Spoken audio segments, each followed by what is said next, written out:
గౌరవనీయులు మిత్రులు రాష్ట్ర ముఖ్యమంత్రి జనసేన అధినేత శ్రీ పవన్ కళ్యాణ్ గారు, బీజేపీ రాష్ట్ర పార్టీ అధ్యక్షురాలు గౌరవ పార్లమెంట్ సభ్యురాలు పురంధేశ్వరి గారు, గౌరవనీయులు Nara Lokesh, human resource minister, general secretary Telugu Desam party, ఈరోజు ఈ కార్యక్రమానికి గౌరవనీయులు చీఫ్ సెక్రటరీ విజయానంద్ గారు, ఈ కార్యక్రమానికి ఇచ్చేసినటువంటి గౌరవ పార్లమెంట్ సభ్యులు, గౌరవ శాసనసభ్యులు, అదేవిధంగా గౌరవ శాసన మండలి సభ్యులు, రాజ్యసభ సభ్యులు, జిల్లా ప్రజా పరిషత్ చైర్మన్లు, ప్రభుత్వంలో అధికార యంత్రాంగానికి సంబంధించి ఆల్ ఇండియా సర్వీసెస్ అధికారులైనటువంటి ఐఏఎస్, ఐపీఎస్, ఐఎఫ్ఎస్, గౌరవ డీజీపీ గారు, ఇంకా ఇక్కడుండే చాలామంది, కొంతమంది అడ్వైజర్స్ ఉన్నారు, కొంతమంది కార్పొరేషన్ చైర్మన్స్ ఉన్నారు. అల్టిమేట్గా జిల్లా స్థాయిలో కూడా చాలామందిని పిలిచాం. జిల్లా యంత్రాంగం మొత్తం ఇక్కడే ఉంది. ఒక మాటలో చెప్పాలంటే ప్రభుత్వ యంత్రాంగం, ఆంధ్రప్రదేశ్ రాష్ట్ర ప్రభుత్వ యంత్రాంగం అంతా కూడా ఇక్కడే ఈరోజు ఉన్నారు. అందులో కూడా ప్రధానమంత్రి నరేంద్ర మోడీ గారు వికసిత్ భారత్ 2047కు సంకల్పం చేశారు. మనం కూడా స్వర్ణ ఆంధ్రప్రదేశ్ విజన్ 2047ని రూపకల్పన చేసుకున్నాం. అయితే ఫస్ట్ ఇయర్ మనం కంప్లీట్ చేశాం. ఈరోజు అందుకనే సుపరిపాలనలో తొలి అడుగు అనే కార్యక్రమం కింద మనం ఇక్కడ సమావేశమయ్యాం. ఎప్పుడు కూడా ప్రభుత్వ పాలన అనేది, ఈరోజు ఇక్కడ మీరు చూశారు, మేము ముగ్గురు 3 పార్టీలు ఇక్కడ ఉన్నామంటే దానికి కారణం ప్రజలు అధికారం ఇచ్చారు. ఈరోజు ఒక పొలిటికల్ గవర్నెన్స్ కింద మేము ఒక ఎలక్షన్ మేనిఫెస్టో ఇచ్చాం. అందులో సూపర్ 6 చెప్పాం, ఎన్నికల ప్రణాళికలు చెప్పాం. ప్రజలు ఆమోదించి 94% ఈ కూటమి అభ్యర్థులు గెలిపించారంటే అది ప్రజలు ఈ కూటమి పైన పెట్టుకున్నటువంటి అభిమానం అని చెప్పి కూడా నేను మీకు తెలియజేస్తున్నా. అదే సమయంలో యాస్పిరేషన్స్ ఉన్నప్పుడు ఆ యాస్పిరేషన్స్ ఫుల్ఫిల్ చేయాల్సిన బాధ్యత ప్రభుత్వ యంత్రాంగం, ప్రజాప్రతినిధులపైన ఉంటుంది. ఆ విషయాలే ఒక్కసారి మాట్లాడుకుని, ఇంత మునిపే మిత్రులందరూ మాట్లాడారు. ఈరోజు కేంద్రంలో ఉండే ఎన్డీఏ ప్రభుత్వం, రాష్ట్రంలో ఉండే ఎన్డీఏ ప్రభుత్వం డబల్ ఇంజన్ సర్కారు వల్ల ఏ విధంగా అభివృద్ధి సాధ్యమో ఈ ఒక్క సంవత్సరంలో మనం అది కొంతవరకు చేసి చూపించాం. అస్తవ్యస్తమైన ఆర్థిక వ్యవస్థ, కనీసం కేంద్రం సహకారం లేకపోతే ఊపిరి కూడా పీల్చుకోలేని సందర్భం. ఆ రోజు ఎన్డీఏ ప్రభుత్వం చాలా స్పష్టంగా చెప్పాం, విధ్వంసం నుంచి రాష్ట్రాన్ని కాపాడతాం, అదే మరి పునర్నిర్మాణ దిశగా ఈ రాష్ట్రాన్ని ముందుకు తీసుకుపోతామని చెప్పి ఈ ఒక్క సంవత్సరం తొలి అడుగు మాత్రం నేను ఒకటే మీ అందరికీ విజ్ఞప్తి చేస్తున్నా. ఏదో అన్నీ చేసేసామని నేను చెప్పడం లేదు, కానీ ఊహించిన దానికంటే ఎక్కువ చేయగలిగాం. ఈరోజు మీరందరూ ఊహిస్తే నేను 4వసారి ముఖ్యమంత్రి పదవి నాకు కొత్త కాదు. ఇంకా క్లిష్టమైన సమయాల్లో ముఖ్యమంత్రి అయ్యాను. ఆర్థిక వ్యవస్థ 95లో అయితే చిన్న భిన్నమై జీతాలు కూడా ఇవ్వలేని పరిస్థితి ఉంటే ఆ రోజు ఆనాటి ప్రభుత్వాన్ని సమర్థవంతంగా నడిపించడమే కాకుండా అన్ని విషయాల్లో మనం ముందుకు తీసుకుపోగలిగాం. 99 నేనే ఉన్నాను కాబట్టి పెద్ద సమస్యలు రాలేదు. 2014లో రాష్ట్రం విభజనై కూర్చోవడానికి ప్లేస్ లేకపోతే ఇక్కడ నేను వచ్చాడు బస్సులో కూర్చొని పరిపాలన ప్రారంభించాం. అక్కడి నుంచి నిలదొక్కుకోవడానికి దేశంలో ఎక్కడా జరగని విధంగా 13.5% గ్రోత్ రేట్ CAGR సాధించి రాష్ట్రాన్ని ముందుకు నడిపించాం. 2019 నుంచి అన్నీ మనం చూసాం. కష్టాలన్నీ మనవాళ్ళు చెప్పారు. నేను ఆ విషయాలకు పోవడం లేదు. ఎక్కడ మన ప్రయాణం ప్రారంభమైంది, ఏం చేశాం, ఏం చేయబోతున్నామో అవన్నీ కూడా ఒకసారి సమీక్ష చేసుకోవడానికి ఈ కార్యక్రమం పెట్టాం. ఈ కార్యక్రమానికి వచ్చిన మిమ్మల్ని అందరినీ మనస్ఫూర్తిగా అభినందిస్తున్నాం. ఇప్పుడే మన నాయకులు చాలామంది చెప్పారు. ఈరోజు డిప్యూటీ సీఎం గారు జనసేన అధినేత ఆ రోజు ఎన్నికల్లో ఒక మాట చెప్పాం. అదే మాదిరిగా నరేంద్ర మోడీ గారు ఇక్కడ రాష్ట్ర బీజేపీ అధ్యక్షురాలుగా పురంధేశ్వరి గారు మేమందరం కూడా ఆ రోజు ఎన్నికల ముందు ఒకటే కోరాం. ఈ రాష్ట్రంలో ఓటు విభజన జరగడానికి వీలు లేదు. అందరూ కలిసి పనిచేయాలి, గెలిపించాలి. ఈ గెలుపు మా కోసరం కాదు, ఈ రాష్ట్ర భవిష్యత్తు కోసరం అని మేము పిలిపిస్తే ఆ రోజు బ్రహ్మాండంగా పనిచేసి అందరూ గెలిపించారు. ఈ ఒక్క సంవత్సరంలో మీరు చూశారు 3 పార్టీలు కూడా మామూలుగా ఒకే పార్టీ ఉన్నా కొన్ని ఇబ్బందులు ఉండే సమస్యలుంటే 3 పార్టీలు కూడా ఎక్కడా ఎలాంటి సమస్య లేకుండా ముందుకు పోగలుగుతున్నాం. అలాంటి సహకారాన్ని అందించినటువంటి డిప్యూటీ సీఎం పవన్ కళ్యాణ్ గారికి, పురంధేశ్వరి గారికి, బీజేపీ నాయకులకి, కేంద్రంలో ఉండే ప్రధానమంత్రి నరేంద్ర మోడీ గారికి మనస్ఫూర్తిగా ధన్యవాదాలు తెలియజేస్తున్నా, అభినందనలు తెలియజేస్తున్నానని చెప్పి నేను మీకు తెలియజేసుకుంటూ ఇప్పుడు ఒక్కసారి నేను ఒక ప్రజెంటేషన్ ద్వారా మీ అందరికీ ఎక్స్ప్లెయిన్ చేస్తున్నా. ఎందుకంటే ఇదేదో మనం ఉపన్యాసాలు చెల్లిపోయే సభ కాదు. కానీ మనమందరం కూడా మళ్ళీ ప్రజల కోసం పునరంకితం అవ్వాల్సిన అవసరం ఉంది. ఇక్కడ ఎంపీలు ఉన్నారు, ఎమ్మెల్యేలు ఉన్నారు, అదే మాదిరిగా ప్రభుత్వ యంత్రాంగం మొత్తం ఉన్నాం. మనం అందరం అనుకుంటే, అందరం కలిసి సమిష్టిగా పనిచేయగలిగితే ఏదైనా సాధ్యం. అలాంటి విషయమే మీ ముందర నేను ఉంచుతున్నా. అన్నీ ఉన్నాయి, కానీ దాన్ని డెలివర్ చేసి ప్రజలకు ఎప్పటికప్పుడు ఆ ఫలితాలు అందించే బాధ్యత మనందరిపైన ఉందని చెప్పి నేను మీకు తెలియజేసుకుంటూ ఈ ప్రజెంటేషన్ అయిన తర్వాత మీకు ఏదైనా డౌట్స్ ఉంటే అడగండి, అవి కూడా చెప్తాం. అదే మరిగా అధికార యంత్రాంగాన్ని ఒకటే కోరుతున్నాం, ప్రజాప్రతినిధులు ఒకటే కోరుతున్నాం. మన మీద ఒక బాధ్యత ఉంది. ఆ బాధ్యత నెరవేర్చాలంటే అనునిత్యం కొత్త విషయాలు మనం అర్థం చేసుకోవాలి, ప్రజా సమస్యల్ని అధ్యయనం చేయాలి, ప్రజల అభీష్ట ప్రకారం మనం పనిచేసే మనస్తత్వాన్ని అలవాటు చేసుకోవాల్సిన అవసరం అని చెప్పి కూడా నేను మీకు తెలియజేస్తూ ఈరోజు నేను ఇక్కడ మీకు ప్రజెంటేషను కనపడుస్తుందో లేదో అది లేదు, మన వాళ్ళు చెప్పింది కనపడుస్తున్నట్టున్నారు. కనపడుస్తుందా మీకు ప్రజెంటేషను? Okay, agree.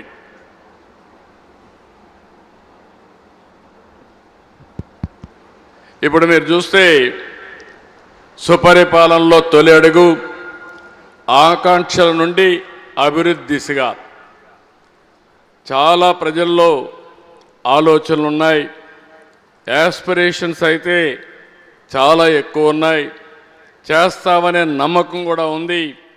కానీ ఇబ్బందులు కూడా అదేవిధంగా చాలా ఇబ్బందులు ఉన్నాయి. కానీ ఎన్ని ఇబ్బందులున్నా చెప్పిన మాట నిలబెట్టుకోవడానికి ఈ ఎన్డీఏ కూటమి పనిచేస్తామని మరొక్కసారి మీ అందరికీ విజ్ఞప్తి చేస్తున్నా. అది చేసే బాధ్యత ఇక్కడే యంత్రాంగం పైన ఉందని చెప్పి కూడా విజ్ఞప్తి చేస్తున్నాను. నెక్స్ట్, ఈరోజు మీరు చూస్తే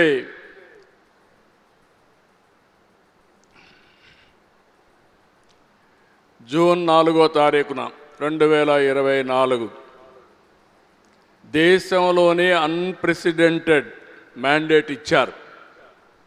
94% స్ట్రైక్ రేట్. ఇంకో పక్క మీరు చూస్తే ఎన్డీఏ ప్రభుత్వం పైన ఒక నమ్మకం, ఒక విశ్వాసంతో ఓట్లేశారు. ఆ రోజు మేము ఎన్నికల్లో చెప్పాం, సూపర్ 6 చెప్పాం, ఎలక్షన్ మేనిఫెస్టో ఇచ్చాం.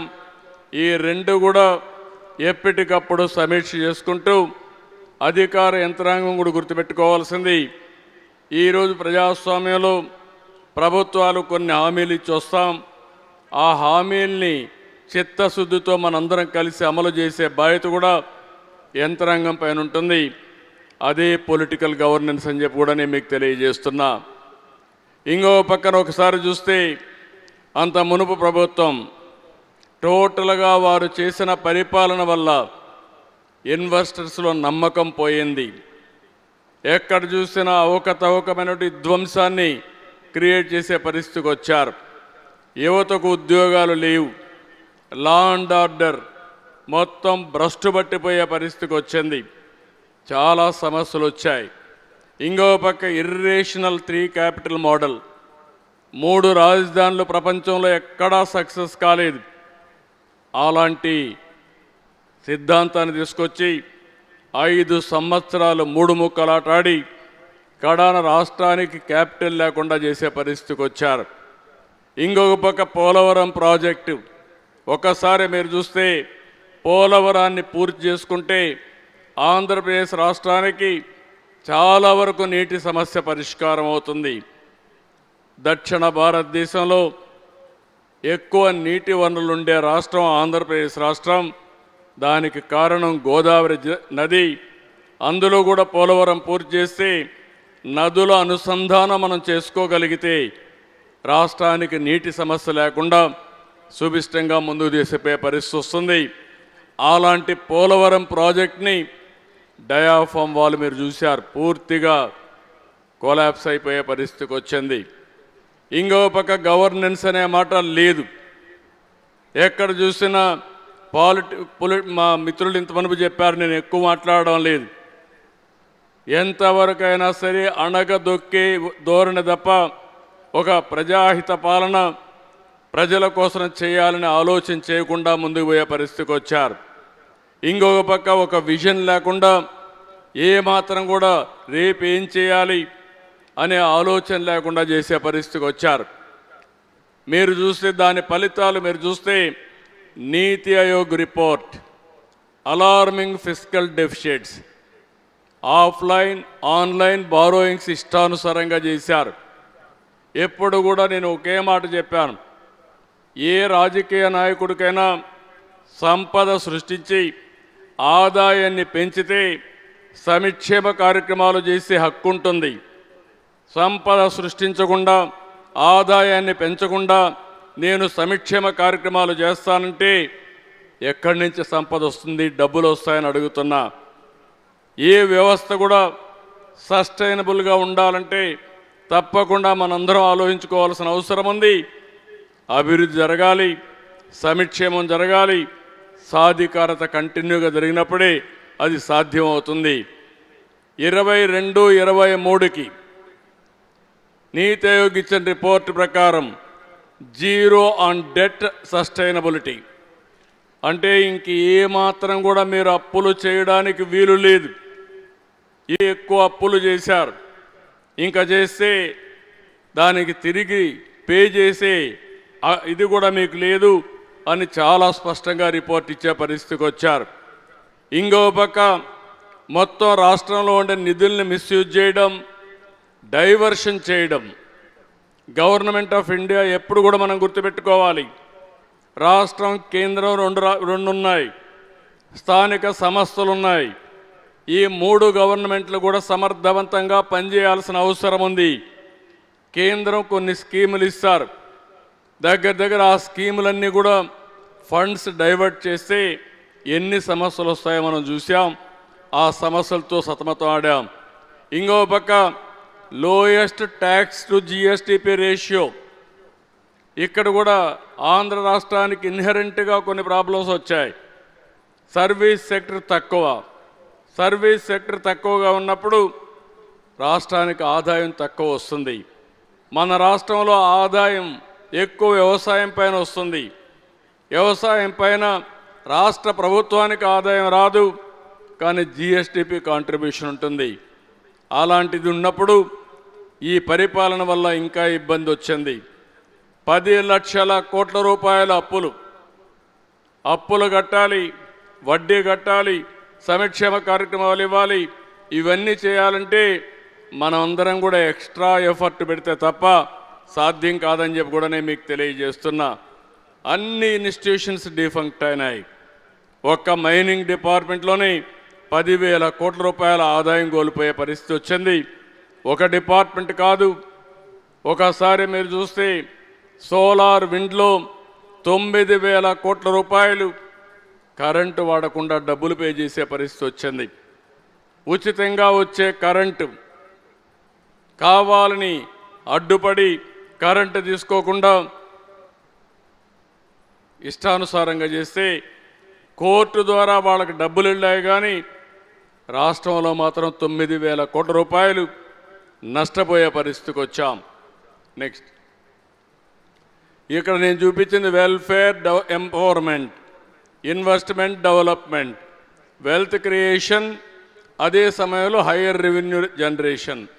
ఈ 4 కూడా ఎప్పటికప్పుడు బ్యాలెన్స్ చేసుకొని పోతే తప్ప ఆ ఆర్థిక వ్యవస్థ మనుగడ సాధించలేదు. ఈరోజు కేంద్రంలో ఉండే నరేంద్ర మోడీ గారి నాయకత్వంలో 11 సంవత్సరాలుగా మీరు చూస్తే ఎక్కడికక్కడ సస్టైనబుల్ ఎకానమీకి నాంది పలికారు. ఒక పద్ధతి ప్రకారం పనిచేశారు. ఒక పక్క పేదరిక నిర్మూలన జరిగింది, మెరుగైన జీవన ప్రమాణాలు ఇవ్వగలిగారు.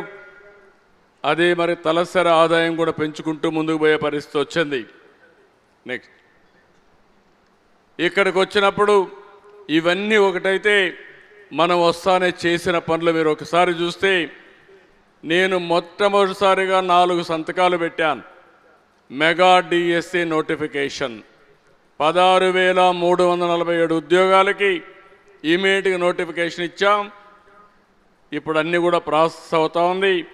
వీలైనంత తొందరలో అందరికీ రిక్రూట్మెంట్ ఇస్తున్నాం. 5 సంవత్సరాల్లో ఒక ఉద్యోగం ఇవ్వలేదు, ఫస్ట్ టైం మెగా డిఎస్సి పెట్టామని చెప్పి కూడా నేను మీకు తెలియజేస్తున్నా.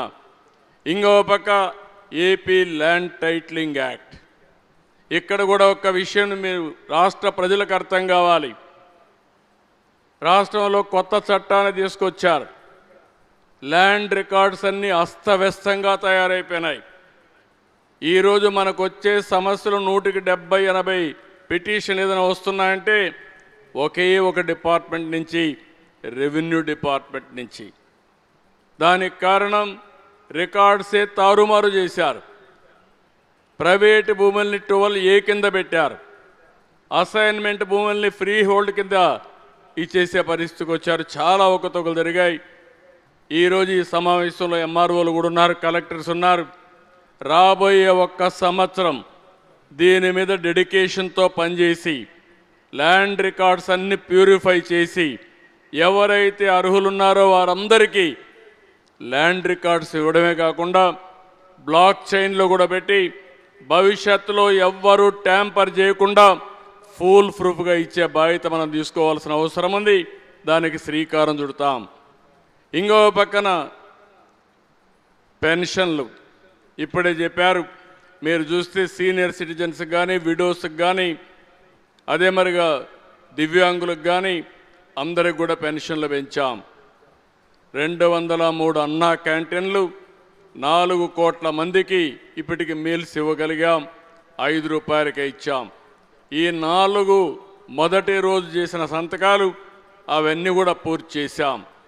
ఈరోజు విశాఖపట్నం స్టీల్ ప్లాంట్ కేంద్ర ప్రభుత్వం దగ్గర 11,400 కోట్లు ఇచ్చారు. ఇది అసాధ్యమనుకున్న పని. ఇక్కడ ప్రజలు ఇచ్చిన మ్యాండేట్తో కేంద్రం దాన్ని నిలబెట్టారు. మనస్ఫూర్తిగా ప్రధానమంత్రి గారిని అభినందిస్తున్నా. ఇంకో పక్క అమరావతి ఈరోజు మీరు చూస్తే 15,000 కోట్ల రూపాయలు 3-4 నెలల్లోనే డబ్బులు ఇచ్చారు. ఈరోజు మళ్ళీ అమరావతిని పట్టా ఎక్కించగలిగాం. దీన్ని పూర్తి చేస్తామనే నమ్మకం వచ్చింది. ఆ విషయంలో కూడా క్లారిటీ ఉండాలి మనందరికీ. ఇంకో పక్క మీరు చూస్తే పోలవరానికి 12,500 కోట్లు కేటాయించారు. పోయిన సంవత్సరం డబ్బులు ఇచ్చారు. దానికి కూడా 2027కు పూర్తి చేసే విధంగా కార్యక్రమం పెట్టుకున్నాం. ఇది కాకుండా ఓర్వకల్ కొప్పర్తి ఇండస్ట్రియల్ నోట్స్కి 5,000 కోట్లు ఇచ్చారు. విశాఖపట్నం రైల్వే జోన్ కూడా క్లియర్ చేశారు. పనులు కూడా అవుతున్నాయి. అది కూడా పూర్తి అవుతుంది. నెక్స్ట్ ఇంకో పక్కన చూస్తే ఈ ఒక్క సంవత్సరంలో ఏపీ ల్యాండ్ టైటిల్ యాక్ట్ రద్దు చేశాం. తల్లికి వందనం ఇచ్చాం. ఏదైతే ఆ రోజు చెప్పామో ఎంతమంది పిల్లలుంటే అంతమందికి ఇస్తామని పూర్తిగా నిలబెట్టుకున్నాం. డబ్బుల సమస్య ఉంది, అయినా కూడా ఇచ్చిన మాట నిలబెట్టుకోవాలని ఒకేసారి మొత్తానికి ఇచ్చాం. 1వ తరగతి 11వ తరగతికి ఇవ్వాలి. వాళ్ళ అడ్మిషన్స్ అవుతానే నెక్స్ట్ డే వాళ్ళకు కూడా ఇస్తామని చెప్పి నేను మీకు తెలియజేస్తున్నా. ఫ్రీ బస్ కూడా ఆగస్టు 15 నుంచి అమలు చేస్తున్నాం. లిక్కర్ షాపులో టాడీ టేపర్స్కి 10% రిజర్వేషన్లు పెట్టాం. దీపం 2 కింద గ్యాస్ ఇచ్చాం. అన్నదాత సుఖీభవ కేంద్రం ఎప్పుడైతే ఇస్తారో 3 ఇన్స్టాల్మెంట్లో ఆ డబ్బులు ఇవ్వడానికి కూడా క్యాలెండర్ కూడా తయారు చేసుకున్నాం. మత్స్యకార భరోసా ఇచ్చాం. 20,000 రూపాయలు చెప్పాం, ఇచ్చాం. ఎన్టీఆర్ భరోసా ఇప్పుడే నేను చెప్పాను. అన్నా క్యాంటీన్లు స్టార్ట్ చేశాం.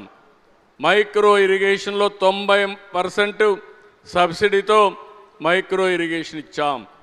అక్వా రైతులకి పవర్ సబ్సిడీకి శ్రీకారం చుడుతున్నాం. సోలార్ కానీ రూఫ్ టాప్ సోలార్ సూర్యఘర్ కింద 20 లక్షలు పూర్తి చేయాలని టార్గెట్ పెట్టుకున్నాం. ఇక్కడ మిమ్మల్ని అందరినీ ఒకటే కోరుతున్నాం, ఆల్ ఆఫీసెస్ మీద సోలార్ పెట్టే బాధ్యత మీది. ఇంకో పక్కన ఎవరైతే ఎస్సీ ఎస్టీలకు 100% ఉచితంగా ఇస్తున్నాం, వాళ్ళకు కూడా ఎడ్యుకేట్ చేసి అందరూ కూడా సోలార్ పెట్టుకునే బాధ్యత తీసుకోవాల్సిన అవసరం ఉంది. ఇంకో పక్క 3 కిలోవాట్స్ వరకు బీసీలకి 98,000 రూపాయలు సబ్సిడీ ఇస్తున్నాం.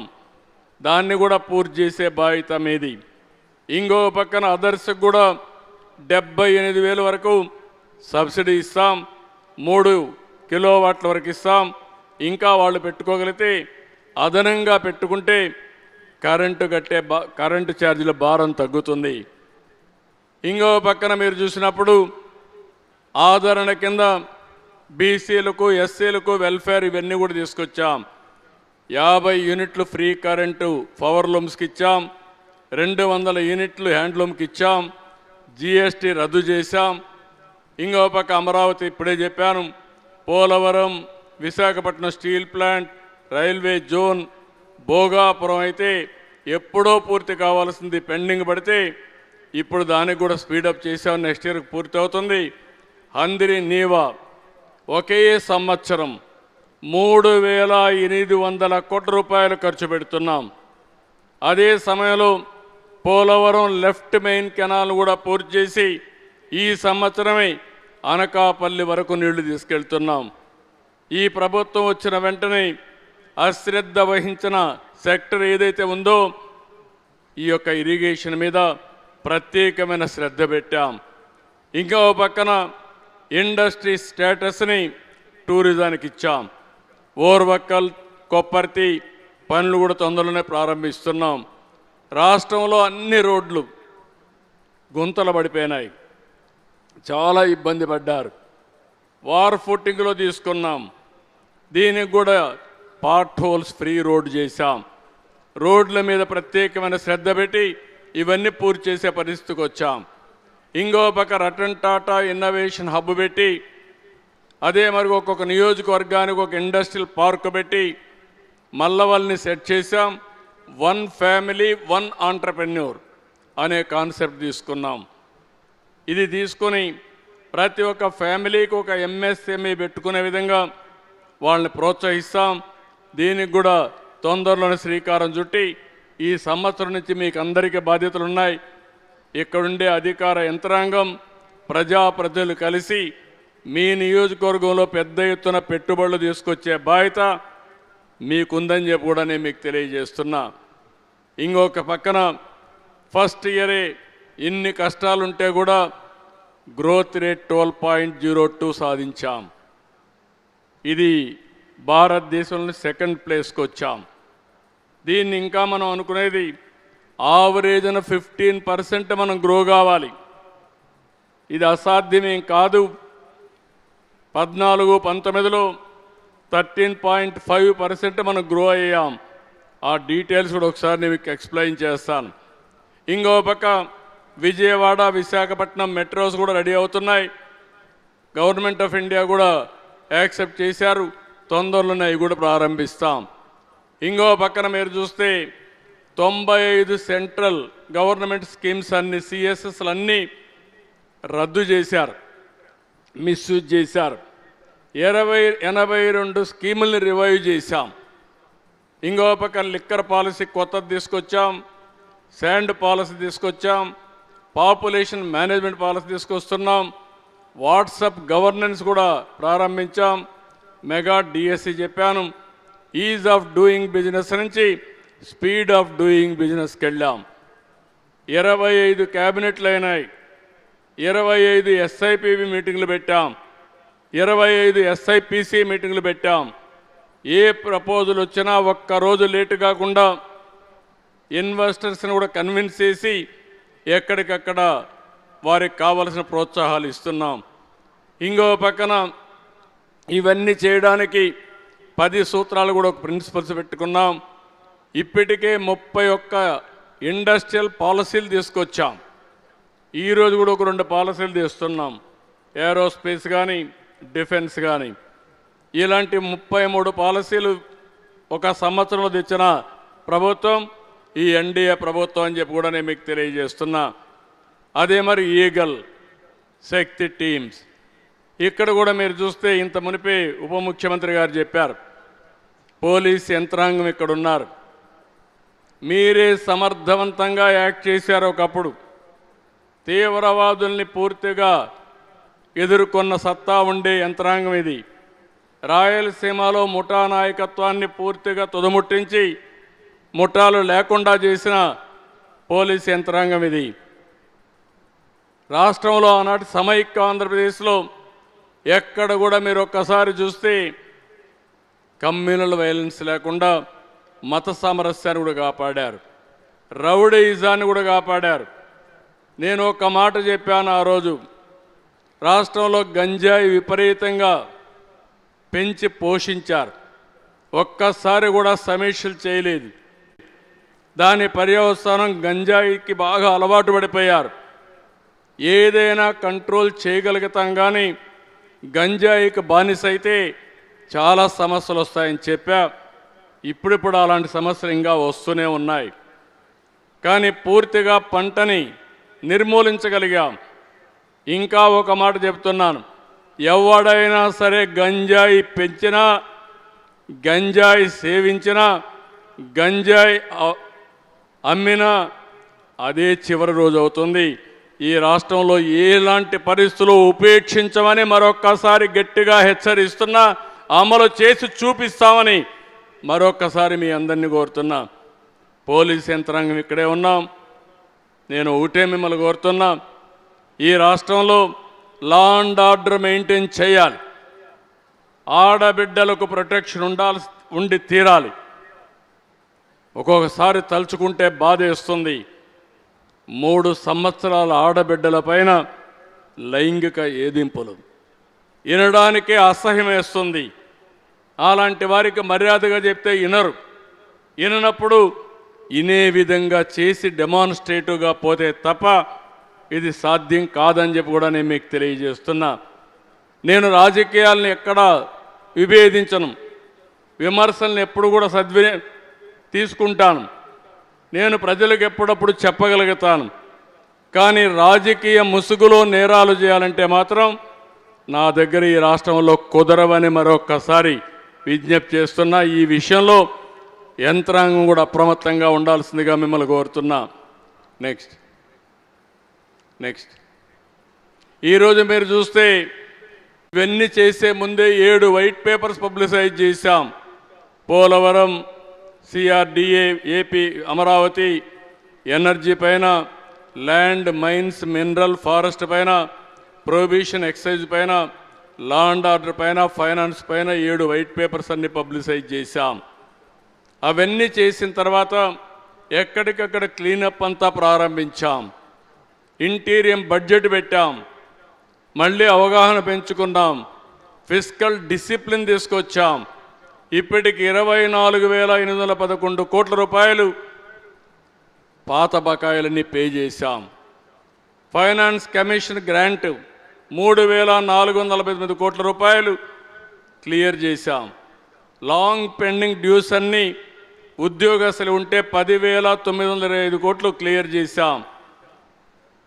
ఇరిగేషన్ రోడ్లకి 14,816 కోట్ల రూపాయలు పే చేశాం.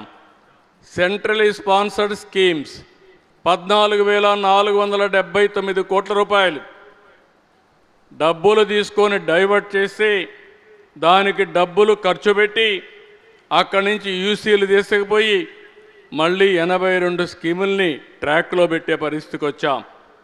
అంటే ఆర్థిక ఇబ్బందులున్నాయి వదిలిపెడితే కేంద్రం ఇచ్చే నిధులు కూడా మనకు రావు. అందుకని దాన్ని కూడా పూర్తి చేసే పరిస్థితికి వచ్చాం. ఈరోజు మీరు చూస్తే rebuilding with purpose, reforming with resolve అనే కాన్సెప్ట్ పెట్టుకొని ఎక్కడికక్కడ మనం చెప్పినట్టు అన్ని చేయడం కోసం ఏ విధంగా వీలైనంత వరకు సమర్థవంతమైన ఫైనాన్షియల్ రిఫార్మ్స్ తీసుకొచ్చి కడాన మనం తెచ్చిన అప్పులకు కూడా మళ్ళీ పే చేసి కొత్తగా బారోయింగ్ చేసి వడ్డీ తగ్గించుకునే కార్యక్రమానికి కూడా ముందుకు పోతున్నాం. ఎన్ని మార్గాలుంటే అన్ని మార్గాలు అవలంబిస్తున్నాం. కేంద్రం ఇచ్చే సహకారం తీసుకుంటున్నాం. మన రెవెన్యూ రిసీప్ట్స్ పెంచుకుంటున్నాం. అభివృద్ధి సంక్షేమాన్ని సమతుల్యం చేస్తూ ప్యారల్గా ముందుకు తీసుకుపోతున్నాం. ఇన్ని చేశాం కాబట్టి వీలైనంత వరకు ఒక సంవత్సరం ఊహించిన విధంగా రికవరీ ఫేస్కి వచ్చాం. పూర్తిగా రికవర్ అయ్యామని చెప్పను. ఇంకా సమస్యలు ఉన్నాయి. సమస్యలను అధిగమించే విధంగా మనమందరం కార్యాచరణ ప్రణాళిక తయారు చేసుకుంటామని చెప్పి కూడా నేను మీకు తెలియజేస్తున్నా. నెక్స్ట్, ఇప్పుడు నేను ఇంత మునిపే చెప్పాను కాబట్టి ఎక్కువ చెప్పను. లా అండ్ ఆర్డర్ విషయంలో ఆ రోజు ఎట్లుంది, ఈరోజు 0 టాలరెన్స్ ఆన్ డ్రగ్స్ కానీ ఉమెన్ పైన క్రైమ్స్ కానీ, ఇంకో పక్కన ఇవన్నీ కూడా చాలా సమర్థవంతంగా అమలు చేస్తాం. లిక్కర్ పాలసీ నాసి రకం ప్రజల ఆరోగ్యాన్ని తాకట్టు పెట్టే పరిస్థితికి వచ్చారు. ఈరోజు అన్ని రాష్ట్రాల కంటే మెరుగైనటువంటి లిక్కర్ పాలసీ తీసుకొచ్చాం. ఇంకో పక్క ట్రాన్స్పరెంట్ కానీ అకౌంటబుల్గా తీసుకొచ్చే పరిస్థితికి వచ్చాం. ఇంకో పక్క శాండ్ అయితే నేచర్ ఉచితంగా శాండ్ ఇస్తే దీన్ని ఇష్టానుసారంగా అమ్మి భ్రష్టు పట్టించే పరిస్థితికి వచ్చారు. ఇప్పుడు ఫ్రీ అండ్ ఈజీ యాక్సెస్ తీసుకొచ్చాం. ఇక్కడ ఇంకా జిల్లా యంత్రాంగం చేయాల్సిన అవసరం ఉంది. నేను ఎప్పటికప్పుడు సమాచారం కూడా తెప్పిస్తున్నా. అవి కూడా మీకు పాస్ ఆన్ చేస్తాను. ప్రభుత్వం తీసుకునే నిర్ణయాల్ని మీరు కూడా చిత్తశుద్ధితో సమర్థవంతంగా అమలు చేసే బాధ్యత జిల్లా యంత్రాంగం పైన ఉందని చెప్పి కూడా నేను మీకు తెలియజేస్తున్నా. రోడ్స్ అన్నీ కూడా చాలా భయంకరంగా ఉంటే దగ్గర 4,765 కిలోమీటర్లు స్టేట్ హైవేస్ కానీ 14,710 కిలోమీటర్లు ఎండిఆర్స్ కానీ పార్ట్ హోల్ ఫ్రీ చేశాం. ఇవి కూడా స్ట్రీమ్ లైన్ చేశాం.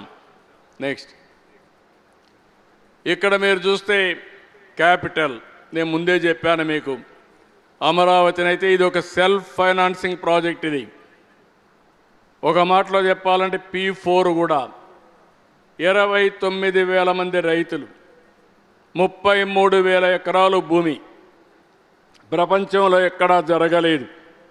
కాన్సెప్ట్ ల్యాండ్ పూలింగ్లో ఇచ్చారు. దీనికి తిరిగి డెవలప్ చేసిన తర్వాత కొంత ల్యాండ్ వాళ్ళకి ఇచ్చాం. మనకు వాళ్ళకి ఇచ్చిన తర్వాత కూడా ల్యాండ్ మిగులుతుంది.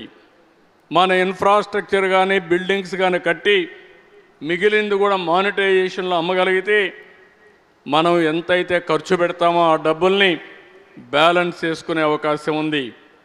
నేను పదే పదే చెప్పాను, మళ్ళీ ఈ సందర్భంగా మీ ద్వారా ప్రజలకు కూడా విజ్ఞప్తి చేస్తున్నాను. ఒకప్పుడు హైదరాబాద్ ప్రభుత్వ భూములు ఉన్నాయి. ఆ ప్రభుత్వ భూములు పెట్టుకుని సైబరాబాద్ నిర్మాణం చేపట్టాం. ఈరోజు మనకు అలాంటి ప్రభుత్వ భూములు లేవు, అన్నీ కూడా పట్టా భూములు ఉన్నాయి. ఉన్నప్పుడు ఒక పిలిపిస్తే ఆ నమ్మకంతో 33,000 ఎకరాలు ఇచ్చారు. దాన్ని సద్వినియోగం చేస్తూ మనం ముందుకు పోతున్నాం. రాబోయే 3 సంవత్సరాల్లో క్రూషియల్ ఇన్ఫ్రాస్ట్రక్చర్ మొత్తం పూర్తి చేసి అమరావతిని కూడా మళ్ళీ ఒక స్టేజ్కి తీసుకొస్తామని మీ అందరికీ హామీ ఇస్తున్నా. మొన్నే ప్రధానమంత్రి గారు వచ్చారు, ఆయన ఫౌండేషన్స్ వేశారు. ఆయనకు ఒకే హామీ ఇచ్చాం, 3 సంవత్సరాల తర్వాత మళ్ళీ మీరు రావాలి. మీరు ప్రారంభించిన పనులు ఈరోజు వర్క్స్ ప్రారంభించారు, మళ్ళీ ఆ పనులు ప్రారంభించడానికి మీరే రావాలని వారిని కోరాను.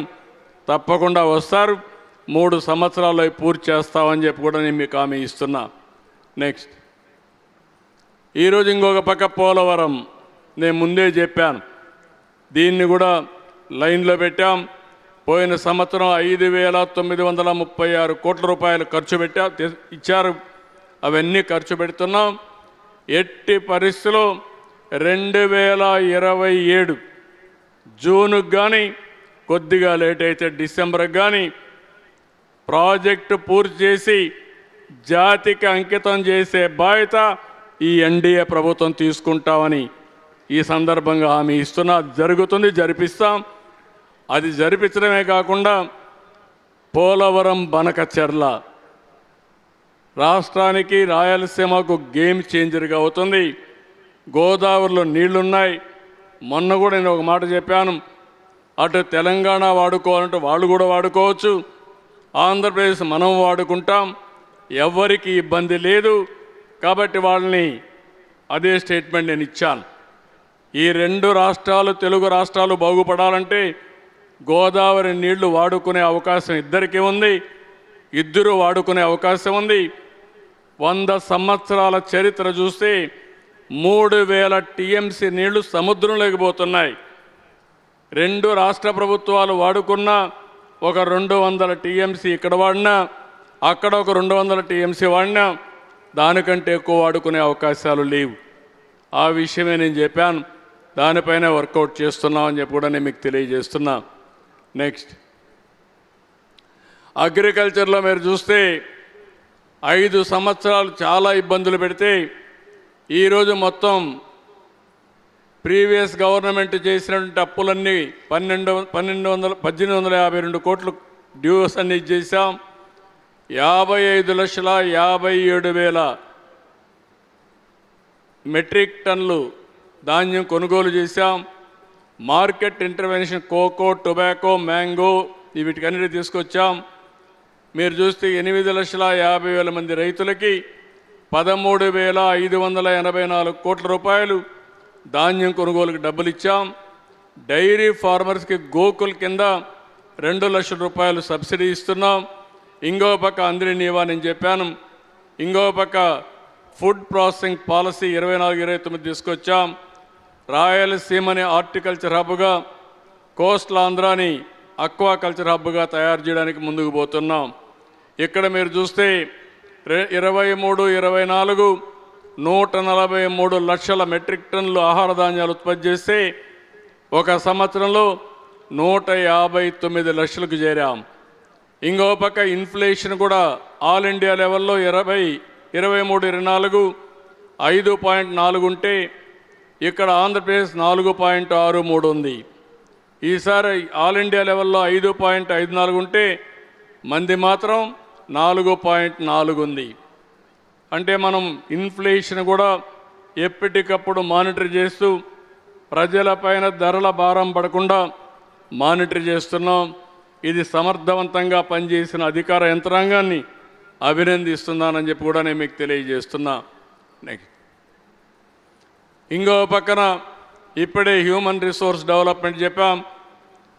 KG to PG syllabus review చేశారు. జిఓ నెంబర్ 117ని రద్దు చేశాం. మెగా డిఎస్సి పిలిచాం. తల్లికి వందనం ఇచ్చాం. షైనింగ్ స్టార్స్ ప్రోగ్రాం కింద 10th క్లాస్ స్టూడెంట్స్కి అందరికీ అవార్డ్స్ ఇవ్వడం, వాళ్ళని సన్మానించారు. మెగా పేరెంట్స్ టీచర్స్ మీట్ కూడా పెట్టారు. ఫస్ట్ టైం చరిత్రలో అన్ని గ్రామాల్లో గ్రామ సభలో ఒకరోజు పెట్టిన ఘనత డిప్యూటీ సీఎం పవన్ కళ్యాణ్ గారిది. ఒకే రోజు పెట్టారు. అదే మాదిరిగా హ్యూమన్ రిసోర్స్ మినిస్టర్ అయితే ఒకే రోజు మెగా పేరెంట్స్ టీచర్స్ మీటింగ్ కూడా పెట్టి విద్యకు ప్రోత్సాహం ఇచ్చారు. ఇంకో పక్కన పబ్లిక్ హెల్త్ మీరు చూస్తే ఎక్కువ శ్రద్ధ పెట్టాం. ఈరోజు centre of excellence for health innovation and diagnostic centres పెట్టాం. ఇంకో పక్కన బిల్ గేట్స్ మెలిండా ఫౌండేషన్ మన రాష్ట్రంలో డిజిటల్ రికార్డ్స్ నుంచి గ్లోబల్ నాలెడ్జ్ని, అదే మరి గ్లోబల్ టెక్నాలజీస్ రావడానికి ముందుకు వచ్చారు. ఇప్పుడు కుప్పం ఒక ప్రూఫ్ ఆఫ్ కాన్సెప్ట్ చేశాం. చిత్తూరు జిల్లా 6 నెలల్లో కంప్లీట్ చేస్తాం. 2 సంవత్సరాల్లో ఆంధ్రప్రదేశ్ హెల్త్ సెక్టర్లో పెను మార్పులు తీసుకొచ్చి ఎక్కడికక్కడ డిజిటల్ రికార్డ్స్ క్రియేట్ చేసి ప్రివెంటివ్ హెల్త్, అదే మరి రియల్ టైం మానిటరింగ్, క్యూరేటివ్ కూడా ముందుకు పోతున్నాం. ప్రివెంటివ్ హెల్త్లో అయితే యోగా ఒక గేమ్ చేంజర్గా తయారవుతుంది. నేను ఆ విషయం కూడా మీతో మాట్లాడతాను. ఇంకో పక్క అమరావతిలో mega global medical city establish చేస్తున్నాం. విశాఖపట్నాన్ని కూడా సేమ్ ఒక గ్లోబల్ సిటీ మెడికల్ కోసం ఎస్టాబ్లిష్ చేస్తాం. నెక్స్ట్, ప్రతి ఒక్క నియోజకవర్గంలో ఎమ్మెల్యేలు ఉన్నారు. పెద్ద పెద్ద హాస్పిటల్స్ లేని నియోజకవర్గాల్లో, అన్ని నియోజకవర్గాల్లో కనీసం 100 పడకల ఆసుపత్రులు కూడా ప్రోత్సహిస్తాం. ఇది పీపీపీ మోడల్లో తీసుకొస్తామని కూడా మీకు హామీ ఇస్తున్నా. మీరు కూడా చొరవ తీసుకోవాల్సిన అవసరం, బాధ్యత మీ మీద ఉంది. వెల్ఫేర్ ప్రోగ్రామ్ చెప్పాను. ఎన్టీఆర్ భరోసా ఇచ్చాం, దీపం ఇచ్చాం, మత్స్యకారుల భరోసా ఇచ్చాం. ఇంకో పక్క చెత్త మీద పన్ను రద్దు చేశాం, తల్లికి వందనం ఇచ్చాం, అన్నదాత సుఖీభవ సెంటర్తో సమానంగా ఇస్తాం, free bus to women August 15ని ఇస్తాం. ఆ రోజే ఆటో డ్రైవర్స్కి కూడా ఇవ్వాల్సిన డబ్బులు ఇచ్చి, ఒక పక్కన మనం అనుకున్న ప్రకారం ఆడబిడ్డలకు ఉచిత బస్సు సౌకర్యం కల్పిస్తూనే ఆటో డ్రైవర్స్ని కూడా ఆదుకోవడానికి ఒక కార్యక్రమం ఇస్తామని చెప్పి కూడా తెలియజేస్తున్నా. నెక్స్ట్, ఇది వచ్చినప్పుడు ఒక పక్క సంక్షేమ కార్యక్రమాలు ఎక్కడ కూడా ఇబ్బంది కలిగించాం. అయితే సంపద సృష్టించడం, అభివృద్ధి చేయడం, వచ్చిన సంపదలో సంక్షేమానికి ఖర్చు పెడుతూనే ఇంకొక పక్క అభివృద్ధి కూడా ప్యారల్గా తీసుకెళ్తాం. ఏ ఆర్థిక వ్యవస్థ అయినా సరే మనం అందరం ఒక విషయం ఏంటో వాళ్ళందరూ గుర్తుపెట్టుకోవాలి. ఆర్థిక సంస్కరణలు వచ్చిన తర్వాతనే సంపద సృష్టించబడతా ఉంది. 1991లో ఆర్థిక సంస్కరణలు వచ్చాయి. అంత మునుపు ప్రపంచం అంతా మనల్ని చాలా చులకనగా చూసేవాళ్ళు. హిందూ గ్రోత్ రేట్ ఎగతాళి చేసేవాళ్ళు. అప్పుడు 2% 3% ఉండేది. ఈరోజు ఆర్థిక సంస్కరణలు వచ్చిన తర్వాత సంపద సృష్టించడం అనేది సర్వసాధారణమైపోయింది. ఈరోజు మీరు చూస్తే దేశంలో, ప్రపంచంలోనే గ్రోత్ రేటు మెరుగ్గా ఉండే ఏకైక దేశం భారతదేశం. అందుకనే ఇక్కడ మనం ఆలోచించేది, ఒక పక్కన ఇంకొక విషయం కూడా మీరు గుర్తుపెట్టుకోవాలి. సంక్షేమ కార్యక్రమాలు ఇస్తున్నాం, కానీ కొంతవరకే ఇవ్వగలుగుతున్నాం. ఇంకో పక్క ఆర్థిక సంస్కరణలు వచ్చిన తర్వాత P3 వచ్చింది, పబ్లిక్ ప్రైవేట్ పార్ట్నర్షిప్. ఈరోజు ఒక ఎయిర్పోర్ట్ ఉంది, ఒక రోడ్డు ఉంది, ఒక టెలికాం ఉంది, ఒక పవర్ స్టేషన్లు ఉన్నాయి. ఇవన్నీ కూడా ప్రైవేటు వ్యక్తులు చేసి యూజర్ ఛార్జెస్ కలెక్ట్ చేసుకుని తద్వారా మెరుగైన సేవలు అందించడమే కాకుండా వారు కూడా బాగుపడ్డారు.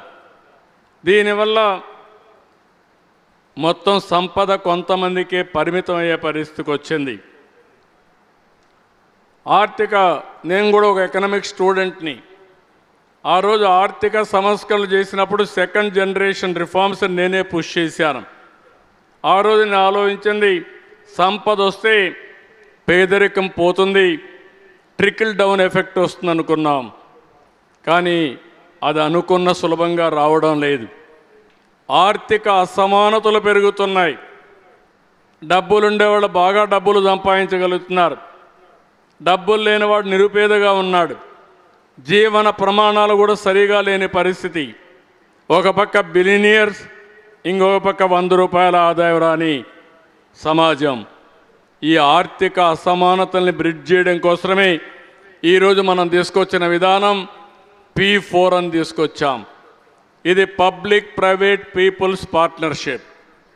నేను ఒకటే కోరాను, ఈరోజు సమాజం వల్ల మనందరూ ఇక్కడికి వచ్చాం.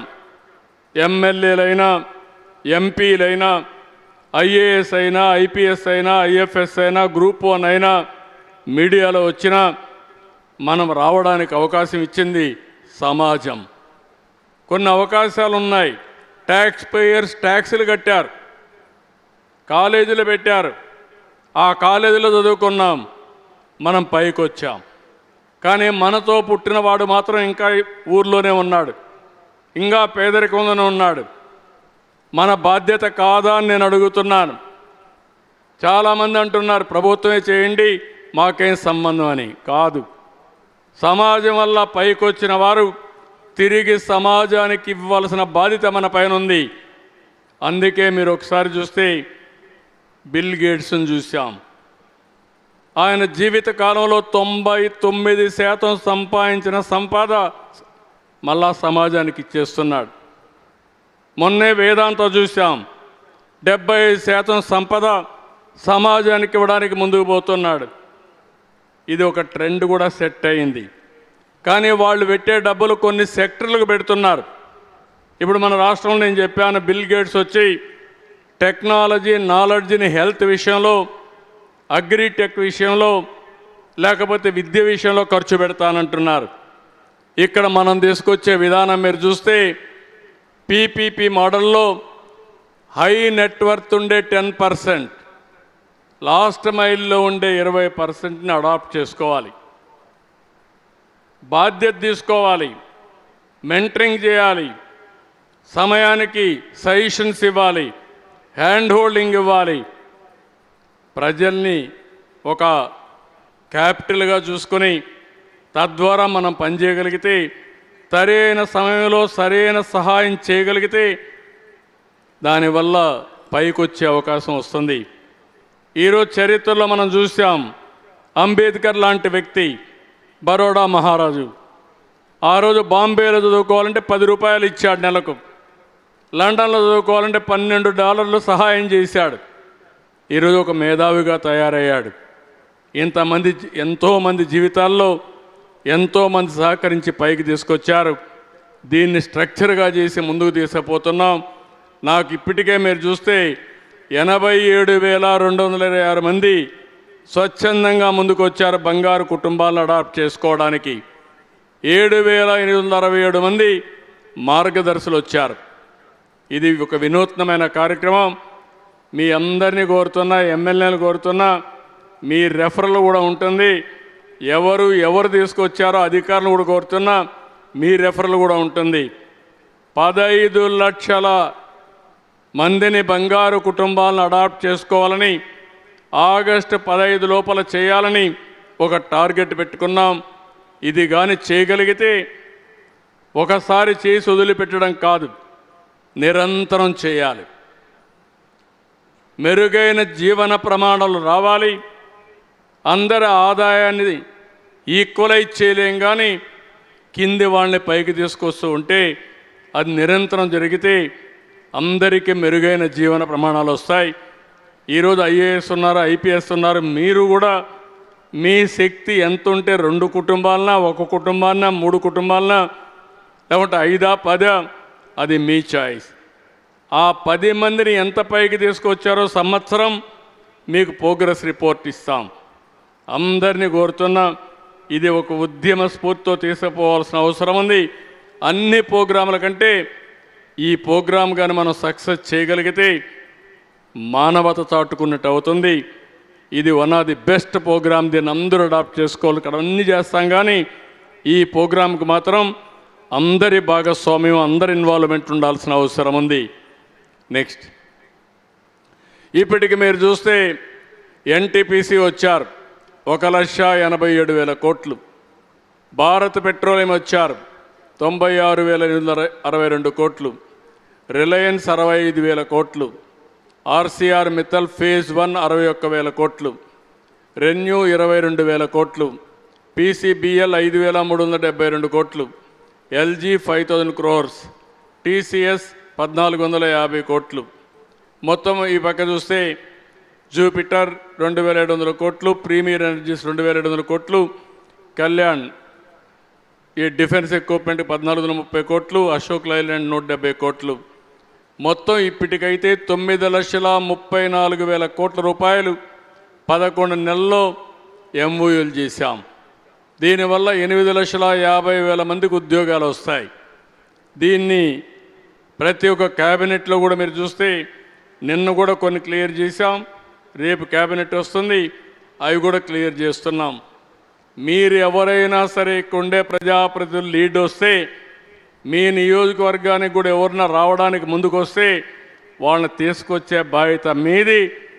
ఏదైనా వెనుకబడి నియోజకవర్గాలు ఉంటే అలాంటి నియోజకవర్గాలకు వచ్చే పెట్టుబడులపైన అదనంగా రాయితీ ఇచ్చే బాధ్యత ఈ ప్రభుత్వాన్ని అని చెప్పి మీ అందరికీ హామీ ఇస్తున్నా. సమిష్టిగా పనిచేద్దాం, దీన్ని ముందుకు తీసుకుపోదాం. అన్ని ప్రాంతాలు అభివృద్ధి కావాలి.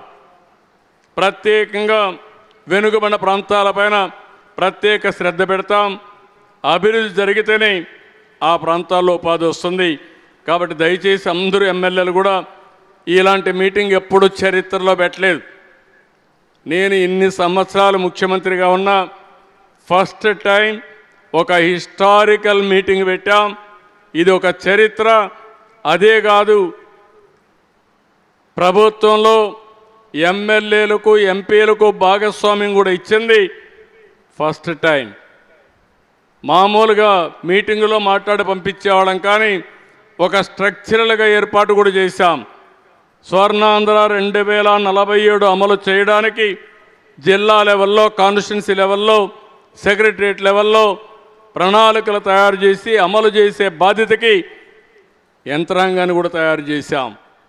నెక్స్ట్, ఈరోజు స్వర్ణాంధ్ర 2047కి మీరు చూస్తే aligning with Viksit Bharat. Next, ఇక్కడ ఎప్పుడు కూడా మనం ఈరోజు ఆలోచించుకుంటాం. నేను 2000లోనే విజన్ 2020 తయారు చేశాం. చాలామంది విమర్శించారు.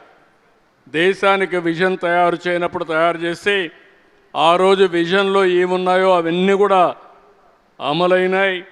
దానికంటే బెటర్గా ఎగ్జిక్యూట్ అయిన పరిస్థితి, దాని ప్రతిరూపమే ఈరోజు హైదరాబాద్. ఈరోజు భారతదేశం కూడా వికసిత్ భారత్ 2047 తయారు చేసుకున్నాం. దాంట్లో అనుసంధానం స్వర్ణ ఆంధ్రప్రదేశ్. అప్పటికి ఇప్పుడు 5,30,00,000 జనాభా ఉంది. అప్పటికి 5,80,000 కోట్లు అవుతుంది. ఇంకో పక్క లిటరసీ 72% ఉంది, అది 100% అవుతుంది. ఇది ఎకనామిక్ ఇండికేటర్స్లో చాలా ముఖ్యం. ఐఎన్ఆర్ అప్పటికి 308 లక్షల కోట్ల రూపాయలు జిఎస్టిపి కాంట్రిబ్యూషన్. ఈరోజు మంది 14,22,000 కోట్లు, అంటే 2.4 ట్రిలియన్ యుఎస్ ఎకానమీకి మనం ముందుకు పోయే పరిస్థితి వస్తుంది. లైఫ్ ఎక్స్పెక్టెన్సీ మీరు చూస్తే 85 ఏళ్ళు, ఇప్పుడు 70 ఏళ్ళు ఉంది. ఇది 85 ఏళ్ళకి పెరుగుతుంది. ఇంకో పక్క ఫిమేల్ లేబర్ ఫోర్స్ 80% రీచ్ అవుతుంది. ప్రజెంట్ అయితే 45% ఉంది. అదే మరి తలసరి ఆదాయం 55 కోట్ల రూపాయలు ఉండాలని ప్రణాళిక పెట్టుకున్నాం. అది కూడా నేను ఎక్స్ప్లెయిన్ చేస్తాను. ఈరోజు మన ఆదాయం 2,66,000. 2,66,000 24, 25లో 47, 48లో 55 లక్షల రూపాయలు. ఇది మీరందరూ గుర్తుపెట్టుకోవాలి. ఇది సాధ్యమా అంటే సాధ్యం. నిన్న ఒక మాట అన్నాడు మా కలెక్టర్ విశాఖపట్నం. ప్రధానమంత్రి గారు నన్ను ఒకటి చెప్పారు, 11వ సంవత్సరం యోగా చేస్తున్నాం, 10 సంవత్సరాలు పూర్తి చేశాం, ఎక్కడ చేయాలని ఆలోచించాను, విశాఖపట్నం అయితే బాగుంటుందని నాతో ఆయన సూచాయగా చెప్పాడు.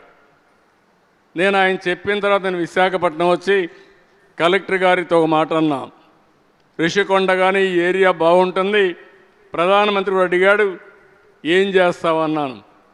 తప్పకుండా చేస్తాను సార్, ఎంతమంది కావాలి, 200, 300 అన్నాడు. నిన్న మా కలెక్టరే కన్ఫెస్ చేస్తున్నాడు. నేనన్న 200, 300 కాదు, ఎంత టార్గెట్ అని నేను చెప్తా, అప్పుడు ఆలోచిస్తామన్నాను. అప్పుడు నేను చెప్పినప్పుడు మొదటిసారి అయితే అందరూ ఇన్లా అసాధ్యం అన్నారు. గుజరాత్లో సూరత్లో చేశారు, 1,47,000 సింగిల్ లొకేషన్లో యోగాసనాలు వేశారు.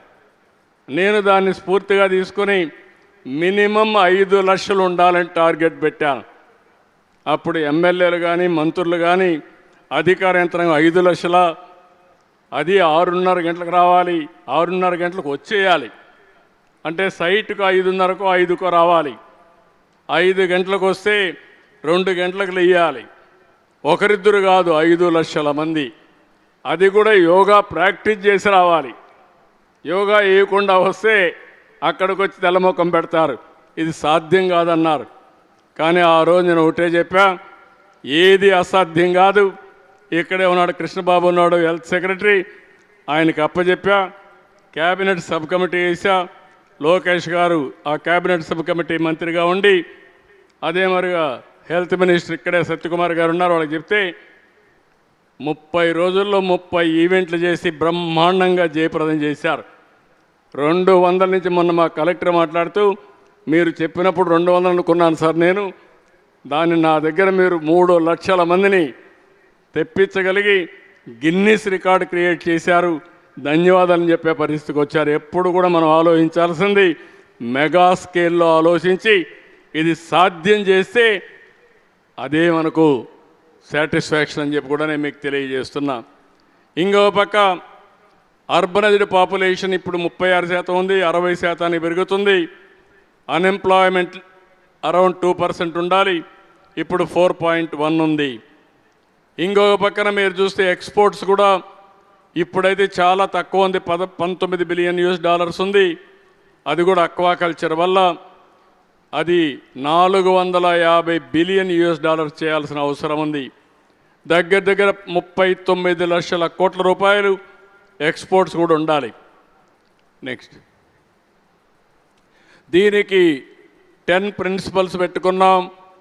0 పావర్టీ, ఆ తర్వాత ఎక్కడికక్కడ జీవన ప్రమాణాలు పెంచే విధంగా ఆర్థిక అసమానతలు తగ్గించడం, population management, human resource development మీద ఎక్కువ శ్రద్ధ పెట్టడం. 3వది స్కిల్లింగ్, ఎంప్లాయ్మెంట్, కంటిన్యూగా స్కిల్లింగ్ చేయాలి, ఎంప్లాయ్మెంట్ ప్రొవైడ్ చేయాలి. వాటర్ సెక్యూరిటీ ఉండాలి, ఫార్మర్ అగ్రిటెక్. దీని తర్వాత global best logistics. As on today ఇండియాలో మనం చూస్తే లాజిస్టిక్స్ కాస్ట్ ఎక్కువ ఉంది, దీన్ని తగ్గించాలి. ఇంటర్నేషనల్ కంటే లాజిస్టిక్స్ కాస్ట్ తగ్గించగలిగితే కాంపిటేటివ్ ఎకానమీలో సర్వైవ్ అవుతాం. కాస్ట్ ఆప్టిమైజేషన్, ఈరోజు మనం అందరం కూడా చూస్తూ ఉంటే ఎనర్జీ కాస్ట్ ఉంది, అదే మరిగా పవర్ ఉంది, ఎలక్ట్రిసిటీ కాస్ట్ ఉంది. మనం రెండు కూడా ఇది చేసుకున్నప్పుడు మనం అందరం కూడా ఆప్టిమం పోవాలంటే ఫ్యూచర్లో ఎవ్రీథింగ్ ఎలక్ట్రిసిటీ వాడే పరిస్థితి వస్తుంది. పెట్రోల్ డీజిల్ యొక్క రోల్ తగ్గే పరిస్థితి వస్తుంది. అదే సమయంలో గ్రీన్ ఎనర్జీ వస్తుంది. గ్రీన్ ఎనర్జీ కాకుండా green hydrogen, ammonia, export quality కూడా వచ్చే పరిస్థితి వస్తుంది. దీనిపైన ఎక్కువ శ్రద్ధ పెట్టాలి. ఇంకో పక్క ప్రోడక్ట్ పర్ఫెక్షన్, మన బ్రాండ్స్ చాలా తక్కువ ఉన్నాయి. ఏది కూడా లోకల్ బ్రాండ్స్ తప్ప గ్లోబల్ బ్రాండ్స్ లేవు. మనం గ్లోబల్ బ్రాండ్స్ తయారు చేసి ఆ డైరెక్షన్లో ముందుకు పోతే తప్ప ప్రపంచ మార్కెట్లో మనం పోటీ పడలేం. స్వచ్ఛ ఆంధ్ర కంటిన్యూగా చేయాలి. దీన్ని ఏ విధంగా తీసుకెళ్తాం. Deep tech in all walks of life ఇప్పటికే కొన్ని చేశాం, మీకు ఒకసారి ఎక్స్ప్లెయిన్ చేస్తాం. అదే సమయంలో గవర్నమెంట్ ఆలోచించేది ఫ్యామిలీ లెవెల్లో ప్రతి ఒక్కరికి ఇంటి జాగా ఇవ్వాలి, 4 ఏళ్లలో పూర్తి చేస్తాం. అర్బన్ ఏరియాలో 2 సెంట్లు, రూరల్ ఏరియాలో 5 సెంట్లు ఇవ్వడం మన బాధ్యత. ఇది కంపల్సరీగా జరగాలి, చేస్తాం. అందరికీ ఇల్లు కట్టిస్తాం, ఇది కూడా 4 ఏళ్లలో పూర్తి చేస్తాం. క్లీన్ వాటర్, ట్యాప్ వాటర్ నీళ్ళు ఇవ్వాలి, దానికి కూడా ఎన్నికల దీంట్లో చెప్పాం. కానీ government of India Jal Jeevan mission కానీ అమృత్ కానీ డబ్బులు ఇచ్చారు, అది కూడా సరిగా ఉపయోగించలేదు ప్రీవియస్ గవర్నమెంట్. మొత్తం ట్యాప్ ద్వారా, మామూలు ట్యాప్ ద్వారా నీళ్ళు ఇచ్చేదానికి బోర్ నీళ్ళు ఇస్తామనే ప్రణాళిక సిద్ధం చేశారు. గవర్నమెంట్ ఆఫ్ ఇండియా ఉద్దేశం సస్టైనబుల్ వాటర్, ఒక రిజర్వాయర్ నుంచి నీళ్లు తీసుకొచ్చి ఎప్పుడు కూడా నీటి సమస్య లేకుండా ఇవ్వాలంటే దాన్ని కూడా డైల్యూట్ చేసే పరిస్థితికి వచ్చారు. కడాన 5 సంవత్సరాల్లో 2000 కోట్లు కూడా ఖర్చు పెట్టలేదు. దీనివల్ల మొత్తం వచ్చిన డబ్బులు కూడా క్యాన్సిల్ అయ్యే పరిస్థితి వచ్చింది. మొన్నే నేను డిప్యూటీ సీఎం గారు వెళ్ళి గట్టిగా రిక్వెస్ట్ చేస్తే ఎక్స్టెన్షన్ ఇచ్చారు 2 ఏళ్ళు. ఆ 2 ఏళ్ళలో మనం పూర్తి చేయాలి. అంటే ఎన్ని ఇబ్బందులు కలిగించాలనో, ఒక నాన్ పర్ఫార్మెన్స్ వల్ల ప్రజలకు ఎన్ని ఇబ్బందులు వస్తాయో అన్ని ఇబ్బందులు వచ్చాయి. ఇంకో పక్క శానిటేషన్ ఫెసిలిటీస్ అన్నీ పూర్తి చేస్తాం, టాయిలెట్ ఇవన్నీ ఇస్తాం, ఇంటింటికి డిజిటల్ కనెక్టివిటీ ఇస్తాం, ఎల్పిజి అందరి ఇళ్ళకి ఇస్తాం. ఇంకో పక్క ఎలక్ట్రిసిటీ, సోలార్ రూఫ్, ఈ 2 కూడా ఇచ్చి కుటుంబానికి ఏం కావాలో చేసి అక్కడి నుంచి అన్ని గ్రామాలకు road connectivity, street lighting, social infrastructure, ఆ ఊర్లో హాస్పిటల్ కానీ కమ్యూనిటీ హాల్స్ కానీ ఇవన్నీ చేయడం, డ్రైనేజ్, అండర్ గ్రౌండ్ డ్రైనేజ్ తయారు చేయడం, వేస్ట్ టు వెల్త్ కాన్సెప్ట్ కూడా లాజికల్గా తీసుకుపోవడం కోసం, ఇక్కడ సమాజం కోసం, రాష్ట్రం కోసం, ఇది ఫ్యామిలీ కోసం, ఇది గ్రామం కోసం ఏం చేయాలో పెట్టాం. నెక్స్ట్ ఇక్కడ వచ్చినప్పుడు ఇది ఒక ముఖ్యమైన స్లైడ్ మనందరికీ. భవిష్యత్తులో చాలా దేశాలు ఇప్పుడే ఎక్స్పీరియన్స్ అయినాయి. జనాభా తగ్గిపోతూ ఉంది, ఏజింగ్ ప్రాబ్లం పెరుగుతూ ఉంది, దానివల్ల ఎకానమీ కూడా అస్తవ్యస్తం అవుతున్నాయి. కొన్ని దేశాలు మీరు చూస్తే జపాన్ లాంటి దేశం ఈరోజు మన దగ్గర నుంచి యువతను ప్రోత్సహించే పరిస్థితికి వచ్చారు. కొన్ని దేశాలైతే వేరే దేశాల్లో ఉండే యువతని దత్తత తీసుకునే పరిస్థితికి వచ్చారు. అలాంటి ఉన్నప్పుడు ముందు జాగ్రత్త మనం ఆలోచించాల్సిన అవసరం ఉంది. ఈరోజు భారతదేశం మీరు చూస్తే 2.1 రీప్లేస్మెంట్ లెవెల్, నేషన్ వైడ్ 1.9కి వచ్చాం. కానీ కొన్ని రాష్ట్రాల్లో మీరు ఒకసారి చూస్తే ఈరోజు మన రాష్ట్రం అయితే 1.54కి వచ్చేసాం. 2.1 ఉంటే రీప్లేస్మెంట్ లెవెల్, 1.51 ఉందంటే రాబోయే రోజుల్లో అదంతా కూడా ఇంకా తగ్గి చాలా సమస్యలు వచ్చే పరిస్థితి వస్తాయి. ఈరోజు భారతదేశంలో కూడా మీరు ఒకసారి చూస్తే 0.5 నుంచి 1.69 2100కు వస్తుంది. ఈరోజు యూపీ, బీహార్ వల్ల భారతదేశంలో జనాభా పెరుగుతూ ఉంది. అన్ని రాష్ట్రాల్లో రీప్లేస్మెంట్ లెవెల్ కంటే తగ్గాం. దీన్ని ఒక సవాలుగా తీసుకుంటున్నాం. పాపులేషన్ మేనేజ్మెంట్ అని కార్యక్రమం తీసుకుని, లేకపోతే మైగ్రేషన్స్ కూడా ఉంటాయి. ఇక్కడ అభివృద్ధి జరిగితే వేరే రాష్ట్రాల నుంచి వస్తారు, ఇక్కడ జనాభా లేకపోతే, అక్కడ కూడా జనాభా లేకపోతే ఇబ్బందులు వచ్చే అవకాశం ఉంటుంది. ఇది ముందు చూపుగా ఆలోచించి మనం ముందుకు పోతున్నాం. ఈరోజు Japan, South Korea, France, Vietnam, so many కంట్రీస్లో ఈ సమస్య ఉంది. అందుకే మొన్న 2 డెసిషన్లు తీసుకున్నాం. తల్లికి వందనం, ఎంతమంది పిల్లలుంటే అంతమందికి ఇస్తున్నాం. దీనివల్ల పిల్లలు భారం కాదు, పిల్లలు కూడా ఆస్తి అనే భావన తల్లిదండ్రులకు వస్తుంది. పిల్లల్ని చదివించుకోవడం కూడా సులభం అవుతుంది. ఒకప్పుడు నేనే ముఖ్యమంత్రిగా ఉండి 2 పిల్లల కంటే ఎక్కువ ఉంటే స్థానిక సంస్థల్లో పోటీ చేయడానికి అనర్హులని చెప్పి పెట్టాం. ఇప్పుడు ఆ చట్టాన్ని తీసేసాం. ఇప్పుడు కొత్త చట్టం తేవాల్సి వస్తుంది. 2 కంటే తక్కువ పిల్లలుంటే పోటీకి అర్హులు కాదని. అంటే మన కళ్ళ ముందన్నీ ఇవన్నీ చేసే పరిస్థితికి వస్తున్నాం. దీన్ని ప్రోత్సహించాలి, మహిళల్ని గౌరవించాలి. అదే సమయంలో ఎలాంటి అనుకూలమైన వాతావరణం చేయాలనో అవన్నీ చేసి వాళ్ళకు వర్క్ ప్లేస్లో ఫెసిలిటీస్ కానీ ఇవన్నీ కూడా చేయడం కోసం ఈ ప్రభుత్వం ఆలోచిస్తున్నాం. బిగ్గర్ ఫ్యామిలీస్కి మోర్ బెనిఫిట్స్ కూడా ఇవ్వాలని. ఒకప్పుడు Hindu divide families undivided families ఉండేటివి. ఈరోజు ఫ్యామిలీస్ అన్నీ కూడా మైక్రో ఫ్యామిలీస్ అయిపోయినాయి. దీన్ని కూడా మనం ప్రోత్సహించాలి, డిబేట్ చేయాలి. తొందరలోనే ఒక పాలసీ తీసుకొస్తాం. దాన్ని కూడా అమలు చేసే బాధ్యత మనం అందరం తీసుకోవాల్సిన అవసరం ఉంది. నెక్స్ట్, ఈరోజు ఇక్కడికి వస్తే మనం 24 అయిపోయింది, 24, 25 అయింది, 25, 26కి వచ్చాం. ఏం చేయబోతున్నాం ఒకసారి బ్రాడ్గా మీ అందరికీ రిమైండ్ చేస్తున్నాం. బ్రాడ్ టార్గెట్స్ అన్నీ. నెక్స్ట్, ఇక్కడికి వచ్చినప్పుడు ఒక్కసారి ఎగ్జాంపుల్ మీరు చూస్తే 14, 15 నుంచి 18, 19 5 ఏళ్లలో 19.49% గ్రోత్ మంది. అప్పుడు ఆల్ ఇండియా లెవెల్లో 10.9%, అంటే దగ్గర 3% మంది ఎక్కువ ఉండేది. ఈ గవర్నమెంట్ వచ్చిన తర్వాత 19, 20, 23, 24 5 సంవత్సరాల్లో 10.32, గవర్నమెంట్ ఆఫ్ ఇండియా 10, 13.49 నుంచి 10.32కు పడిపోయింది. అంటే ఇక్కడ గుర్తుపెట్టుకోవాల్సిన దీనివల్ల ఎఫెక్ట్ ఏంటంటే 7 లక్షల కోట్ల రూపాయలు జిఎస్టిపి కాంట్రిబ్యూషన్ తగ్గిపోయింది. ఈరోజు మనం ఉండే జిఎస్టిపికి అదే రేటు కానీ గ్రో అయింటే 7 లక్షల కోట్ల రూపాయలు అదనంగా వచ్చేది. ఇంకో పక్క మీరు చూస్తే 13.5% గ్రో అయింటే 76,195 కోట్ల రూపాయలు అదనంగా రాష్ట్రానికి ఆదాయం వచ్చేది.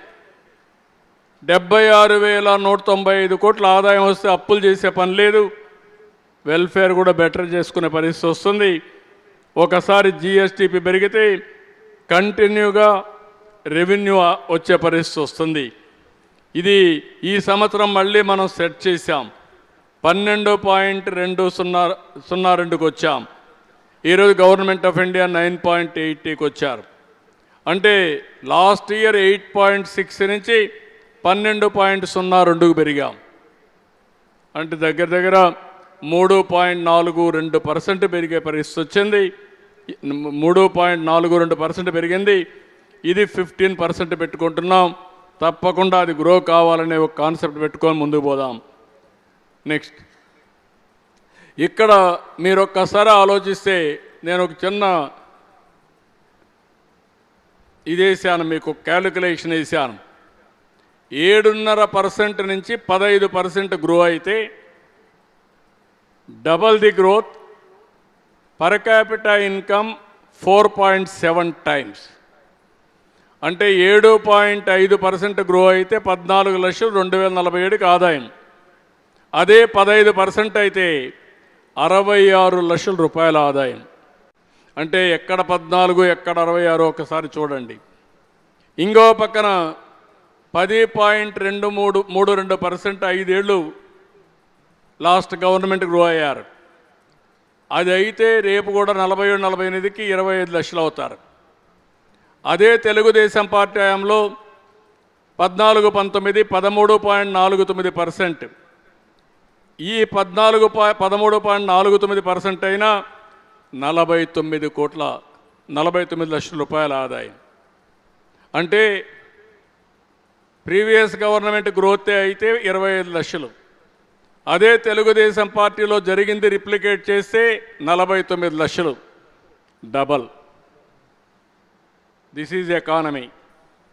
మీరందరూ గుర్తుపెట్టుకోవాల్సింది ఈ రోజు గురించి మనం ఆలోచిస్తున్నాం. CAGR అనేది ఈరోజు మనం ఎప్పుడు నాకు వివేకానంద రెడ్డి స్వామి వివేకానంద కోట్ నా జ్ఞాపకం వస్తుంది. ఆయన ఒకే మాట చెప్పాడు, ఒకప్పుడు చేసిన కర్మ ఫలితాలు ఇప్పుడు అనుభవిస్తున్నాం, ఇప్పుడు చేసే కర్మ ఫలితాలు భవిష్యత్తులో అనుభవిస్తాం. కాబట్టి ఎలాంటి కర్మ చేయాలనో ఆలోచించుకొని అలాంటి కర్మ చేయాలి. ఆ కర్మ చేసే శక్తి నీ చేతుల్లో ఉందని చాలా స్పష్టంగా చెప్తాడు. కాబట్టి ఇవన్నీ కూడా మనం గుర్తుపెట్టుకోవాల్సింది ఏంటంటే, ఇది మీ మనసులో ఎప్పుడూ ఉండాల. 15% గ్రోత్ రేట్ పెట్టుకున్నాం. చాలామంది కనిపిస్తున్న 66 లక్షల రూపాయల ఆదాయం వస్తుంది, తలసరి ఆదాయం. ఇది సాధ్యమా అసాధ్యమా అని మీకు డౌట్ వస్తుంది. నిన్న యోగాకు అనుమానాలు వచ్చినట్టు, కానీ అందరూ సమిష్టిగా పనిచేస్తే అసాధ్యం కాదు. ఏ విధంగా కూడా నేను ఎక్స్ప్లెయిన్ చేస్తాను. నెక్స్ట్, ఇప్పుడు మనం పెట్టుకుని చూస్తే ఇది 24, 25 2,66,240 రూపాయలు. అదే మరి ఇక్కడ చూసినప్పుడు జిఎస్టిపి కాంట్రిబ్యూషన్ 15,93,000 కోట్లు. ఇది 25-26కి 18,65,000 రూపాయలు. ఇక్కడికి వచ్చే కొద్దికి 17.11%. ఇక్కడికి వచ్చే జిఎస్టిపి మన పర్ క్యాపిటా వస్తే 2,66,000 నుంచి 3,11,000. ఇది మీ అందరి ముందరుంది. కలెక్టర్స్ ఇక్కడే ఉన్నారు. చాలా స్పష్టంగా మీకు అందరికీ టార్గెట్లు ఇచ్చాం, డిపార్ట్మెంట్ కూడా ఇచ్చాం. ఇప్పటికే చాలా సెన్సిటైజ్ చేశాం. దీని మీద శ్రద్ధ పెట్టాల్సిన అవసరం ఉంది. Next slide. ఇక్కడికి వచ్చినప్పుడు మొత్తం 47కి తయారు చేశాం. ఈరోజు మనం చూస్తే 2,66,000 నుంచి స్టార్ట్ చేసి ఇక్కడి నుంచి నేరుగా ఇయర్ బై ఇయర్ పెరుగుకుంటూ వెళ్తున్నాం. 5,42,985 రూపాయలు 28-29కి తలసరి ఆదాయం రావాలి. 14,22,000 నుంచి 29,29,402 కోట్ల రూపాయలు జిఎస్టిపి కాంట్రిబ్యూషన్ వస్తుంది. ఇది లాస్ట్కి వెళ్ళే కొందికి 309 లక్షల కోట్ల రూపాయలు జిఎస్టిపి, 54,60,708 రూపాయలు తలసరి ఆదాయం. స్థూలంగా మీకు చెప్పాం. అంటే short term, medium term, long term with clear cut గోల్స్కి వెళ్తున్నాం. 2047 మేము చేస్తాం. ఇప్పుడు ఏమి చేయమంటే కుదరదు. ప్రతి ఒక్క సంవత్సరం మనం ఆడిట్ చేసుకోవాలి. ఈరోజు ఇక్కడ కూర్చున్నాం, మళ్ళా నెక్స్ట్ ఇయర్ మళ్ళా సమావేశం అవుతాం. ఎక్కడ చేసాం, ఎక్కడ ఫెయిల్ అయ్యాము, ఎప్పటికప్పుడు కరెక్ట్ మెజర్స్ తీసుకొని ముందుకు పోతాం. నెక్స్ట్, ఇక్కడ మీరందరూ గుర్తుపెట్టుకోవాలి, ఇది ఒక GVA contribution percentage to gross value added 25-26కి. Livestock 11.41. 100కి మీరు ఒక్కసారి చూస్తే 1,95,400 కోట్ల హైయెస్ట్ కాంట్రిబ్యూషన్ లైవ్ స్టాక్ ఉంది. దాని తర్వాత మీరు చూస్తే హార్టికల్చర్ 1,77,402 కోట్లు 10.36%. మ్యానుఫ్యాక్చరింగ్ 10.29% 1,76,125 కోట్లు. ఫిషింగ్ అండ్ అక్వాకల్చర్ 8.99 1,53,955 కోట్లు. అక్కడి నుంచి real estate, ownership of dwelling 8.6 1,46,000. Construction 8.4 1,41,000. Other service 8.1 1,36,000. Trade, hotels, restaurants 7.43 1,27,000 కోట్లు. ట్రాన్స్పోర్ట్ బై అదర్ మీన్స్ 6.26% 1,07,000 కోట్లు. బ్యాంకింగ్, ఇన్సూరెన్స్ అన్నీ కలిపి 5% 86,000 కోట్లు. అగ్రికల్చర్ 3.84% 65,000 కోట్లు. Agriculture, horticulture, aquaculture, live stock చూస్తే లైవ్ స్టాక్ 3 రెట్లు ఎక్కువ అగ్రికల్చర్ కంటే. హార్టికల్చర్ కూడా దగ్గర దగ్గర 3 రెట్లు ఎక్కువ. 2.5 times ఎక్కువ అక్వాకల్చర్. అక్వాకల్చర్ ఉండేది 4 లక్షల హెక్టార్లో ఉంది. అగ్రికల్చర్ దగ్గర 40 లక్షల హెక్టార్లో ఉంది, 40 నుంచి 50 లక్షల హెక్టార్లో ఉంది.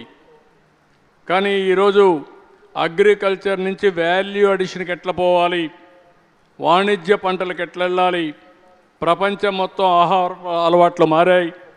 మారిన ఆహారపు అలవాట్లు మనం దృష్టిలో పెట్టుకుని అలాంటి పంటలు వేస్తేనే మనకు మార్కెట్ ఉండే పరిస్థితి వస్తుంది. దానికి కూడా ప్రతి ఒక్క సంవత్సరం వర్కౌట్ చేస్తున్నాం. దీని ప్రకారం ముందుకు పోతాం. Public administration 3.58, electricity, gas, water supply అంతా 2.16, mining and quarrying 2.16, communications 1.93, forestry logging 0.59, railways 0.57. ఈ సెక్టర్లు 100% జిఎస్టిపి కాంట్రిబ్యూషన్.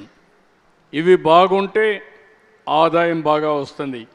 ఇవి బాగుండాలంటే లా అండ్ ఆర్డర్ బాగుండాలి. అదే మరి రెవెన్యూ కూడా వ్యవస్థ, రెగ్యులేటరీ వ్యవస్థలు కూడా పర్ఫెక్ట్గా ఉండాలి. ఇవన్నీ కూడా ఎక్కడికక్కడ బ్యాలెన్స్ చేసుకొని ముందుకు పోవాల్సిన అవసరం ఉంది. నెక్స్ట్, ఇక్కడ ఎమ్మెల్యేస్ మీరు అందరూ ఉన్నారు. ఈ స్లైడ్ చాలా ఇంపార్టెంట్ మీ అందరికీ. ఫస్ట్ టైం ఎంపీలని ఎమ్మెల్యేలని అభివృద్ధిలో భాగస్వాములు చేస్తున్నాం. మీరు జిల్లాకి వెళితే జిల్లా కలెక్టరేట్లో మీరు కూర్చొని మాట్లాడేట్టుగా ఎంపీలకు రోల్ పెట్టాం.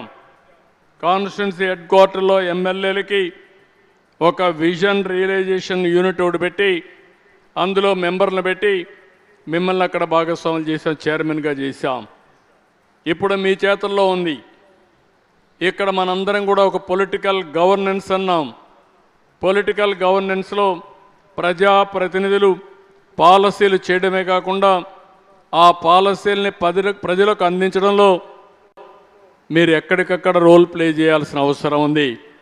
అందుకే మ్యాక్రో మైక్రో విజన్ స్టేట్ లెవెల్లో, డిస్ట్రిక్ట్ లెవెల్లో, కాన్స్టిట్యున్సీ లెవెల్లో, మండల్ లెవెల్లో కంప్లీట్ చేశాం. ఇంకో పక్క vision action plan units state level, district level, constituency level, సచివాలయం, పంచాయత్, దీన్ని కూడా ఫైనలైజ్ చేశాం. ఇక్కడ వస్తే sectoral planning, thematic vision plans 9 themes తీసుకున్నాం. సెక్టరల్ విజన్ ప్లాన్స్ 10 సెక్టర్లు తీసుకున్నాం. ఇవన్నీ కూడా అప్డేట్ చేస్తున్నాం. రియల్ టైం మానిటరింగ్ కేపీఐస్ తయారు చేశాం. గ్రోత్ గోల్స్ కూడా ఏర్పాటు చేశాం. ప్రతి సంవత్సరం 523 కేపీఐలు ఫిక్స్ చేసి డిజిటల్ డాష్ బోర్డు పెట్టి ఏ నియోజకవర్గం ఏ కేపీఐలు ఎక్కడున్నారో దానికి ఎవరు బాధ్యతలో కూడా ఎస్టాబ్లిష్ చేస్తున్నాం. సో దట్ ఇక్కడ ఎవరికి ఎస్కేప్ లేదు, అందరం పనిచేయాల్సిందే. పని చేయడం కూడా ఒకప్పుడు హార్డ్ వర్క్ చేసేవాళ్ళం. నేను ఇప్పుడు హార్డ్ వర్క్ చేయమనడం వల్ల స్మార్ట్ వర్క్ చేయమంటున్నా. టెక్నాలజీ ఉంది.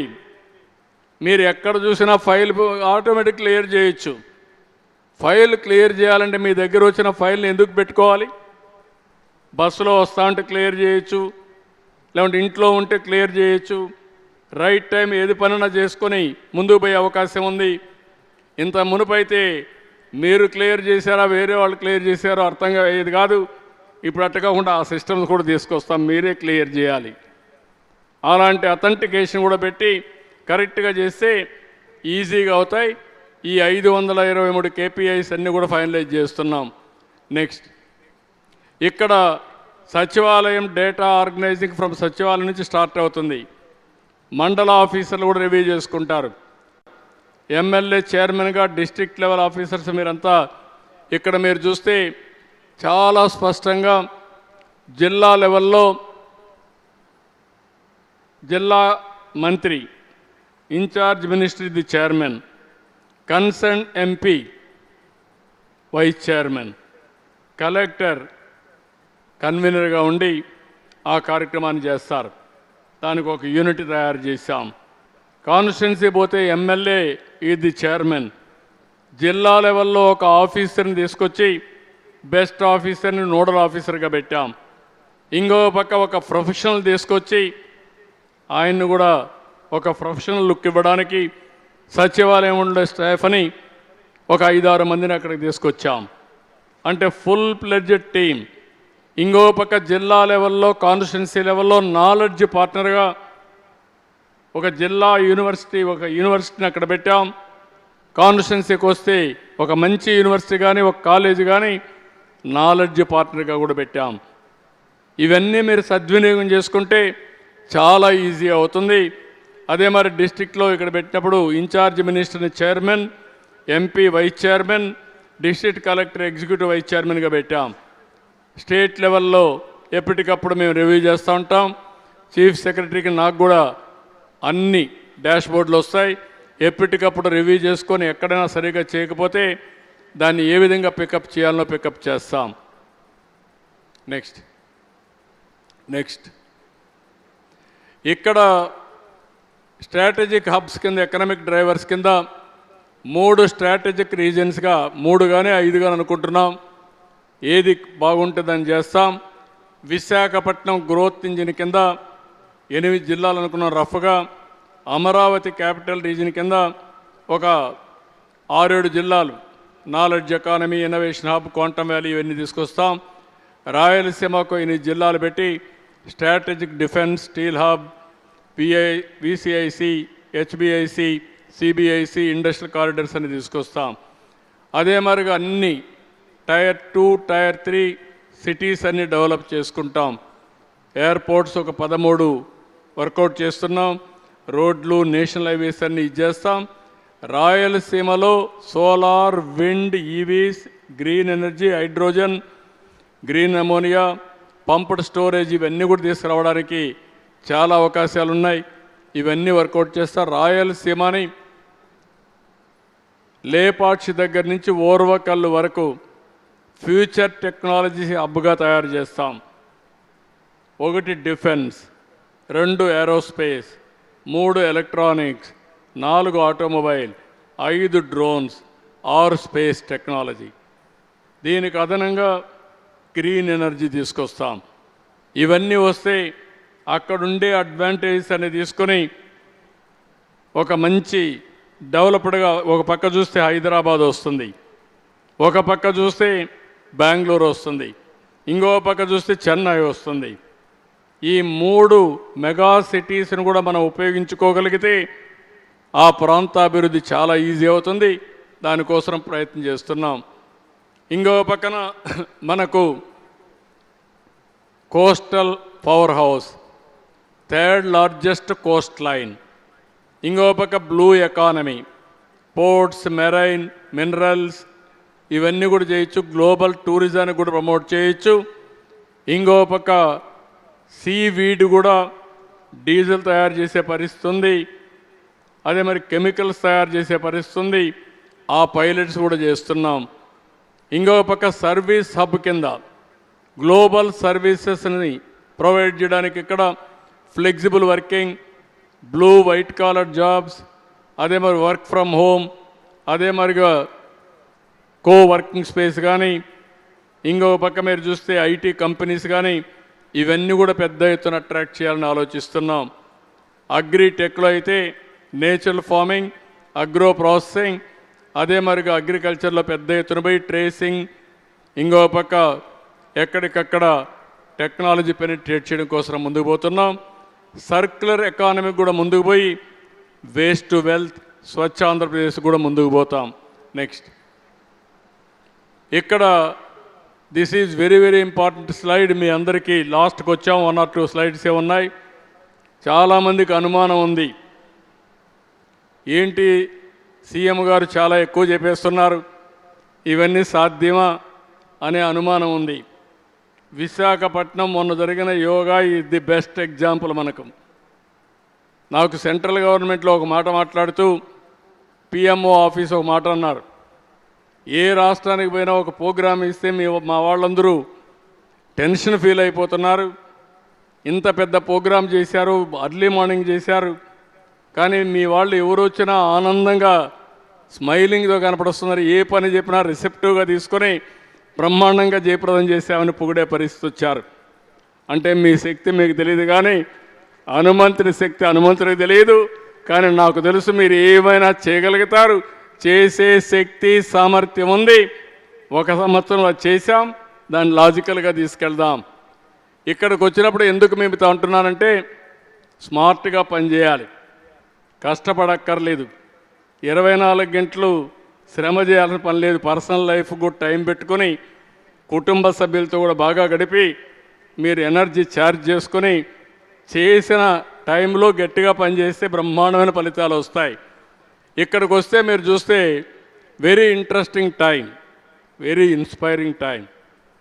Everything is possible. టెక్నాలజీ అంతవరకు మెచ్యూరిటీ వచ్చింది. నెంబర్ 1 మీరు చూస్తే హిస్టారికల్ డేటా ఆన్ క్లౌడ్ ఉంది.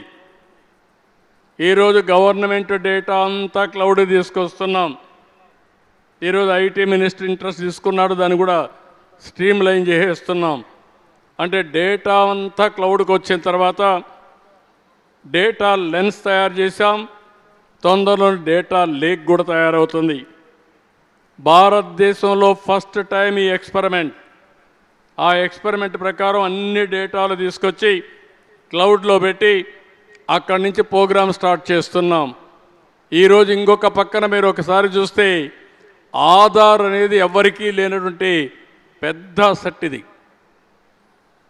ఏ వ్యక్తి కూడా ఇక్కడ మీరందరూ ఉన్నారు, సీసీటీవీ కెమెరాలు పెట్టి ఎవరు వచ్చారు అటెండెన్స్ ఆటోమేటిక్గా వచ్చేస్తుంది. లేదంటే మీ సెల్ ఫోన్లు అన్నీ ఉన్నాయి, ఎవరు వచ్చారో టవర్లో చూసుకుంటే అర్థమైపోతుంది.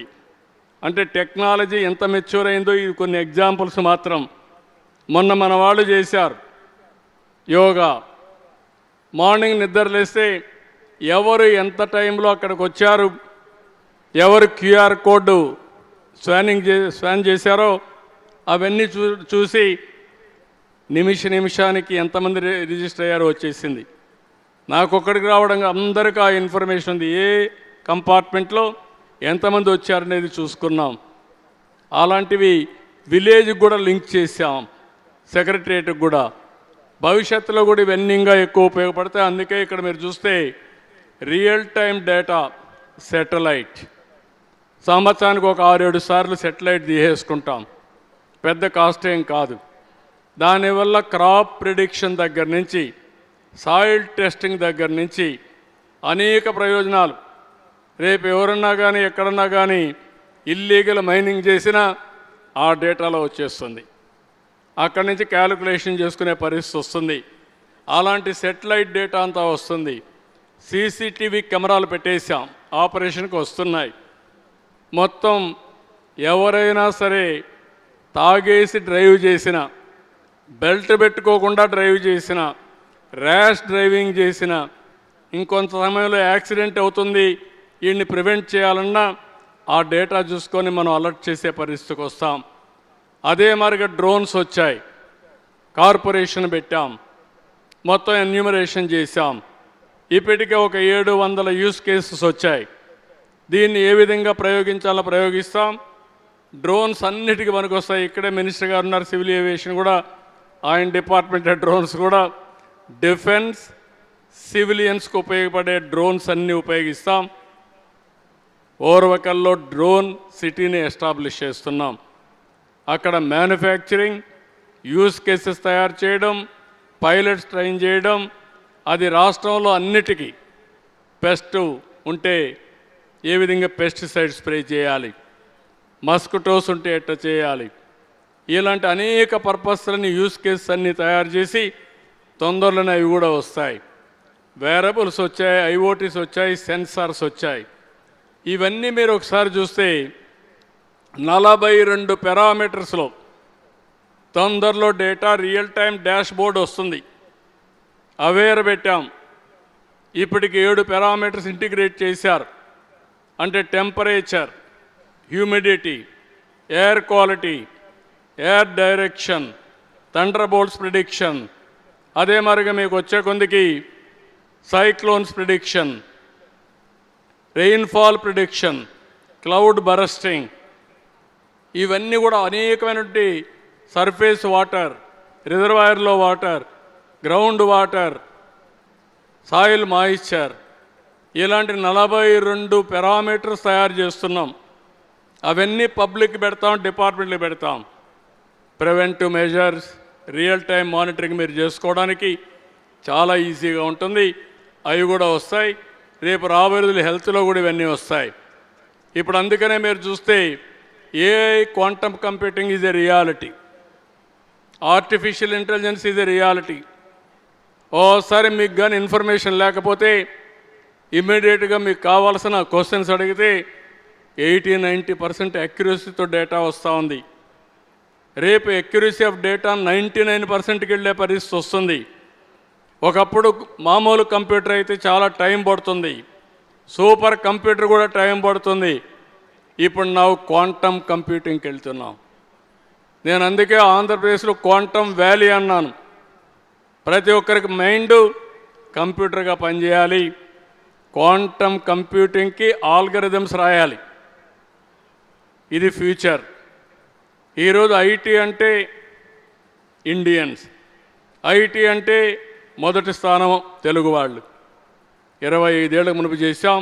ఇప్పుడు ఆ అడ్వాంటేజ్ని ముందు తీసుకొని పోవాల్సిన అవసరం ఉంది. ఇంకో పక్క central government, state government programmes అన్నీ అనుసంధానం చేస్తున్నాం.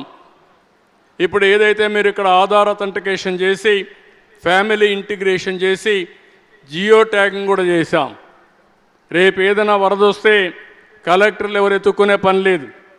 ఏ ఇంటికి నీళ్లు వాటర్ పంపించాలన్నా, ఫుడ్ పంపించాలన్నా డ్రోన్ దగ్గర పంపించి ప్రోగ్రామ్ చేసేసి. అంటే టెక్నాలజీ ఎంత మెచ్యూర్ అయిందంటే ఇవన్నీ ఎగ్జాంపుల్స్ మీకు. ఇంకో పక్కన ఏ యూనివర్సిటీ వస్తుంది, మెడ్టెక్ జోన్ పెట్టాం, డ్రోన్ సిటీ వస్తుంది. ఇక్కడ మీరు ఒకసారి చూస్తే వాట్సాప్ గవర్నెన్స్ ఇటీవల ఐటీ డిపార్ట్మెంట్ ఇనిషియేట్ చేసుకొని చేశారు. టుడే 503 సర్వీసుల్ని వాట్సాప్ గవర్నెన్స్లో ఇస్తున్నాం. ఆగస్టు 15కి 703 సర్వీసులు 100%. ఏ ఆఫీస్కి ఎవ్వరు పోయే పని లేదు, అన్నీ వాట్సాప్లో ఉంటాయి.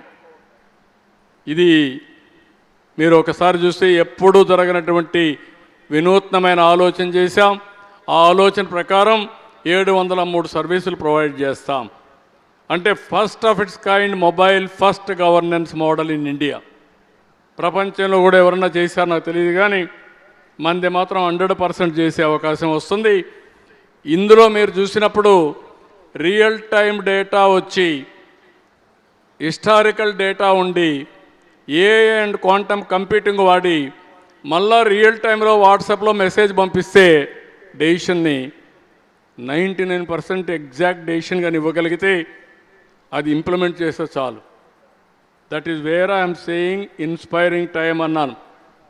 ఇంత మునుపు మనం అందరం చాలా కష్టపడిపోయేవాళ్ళం.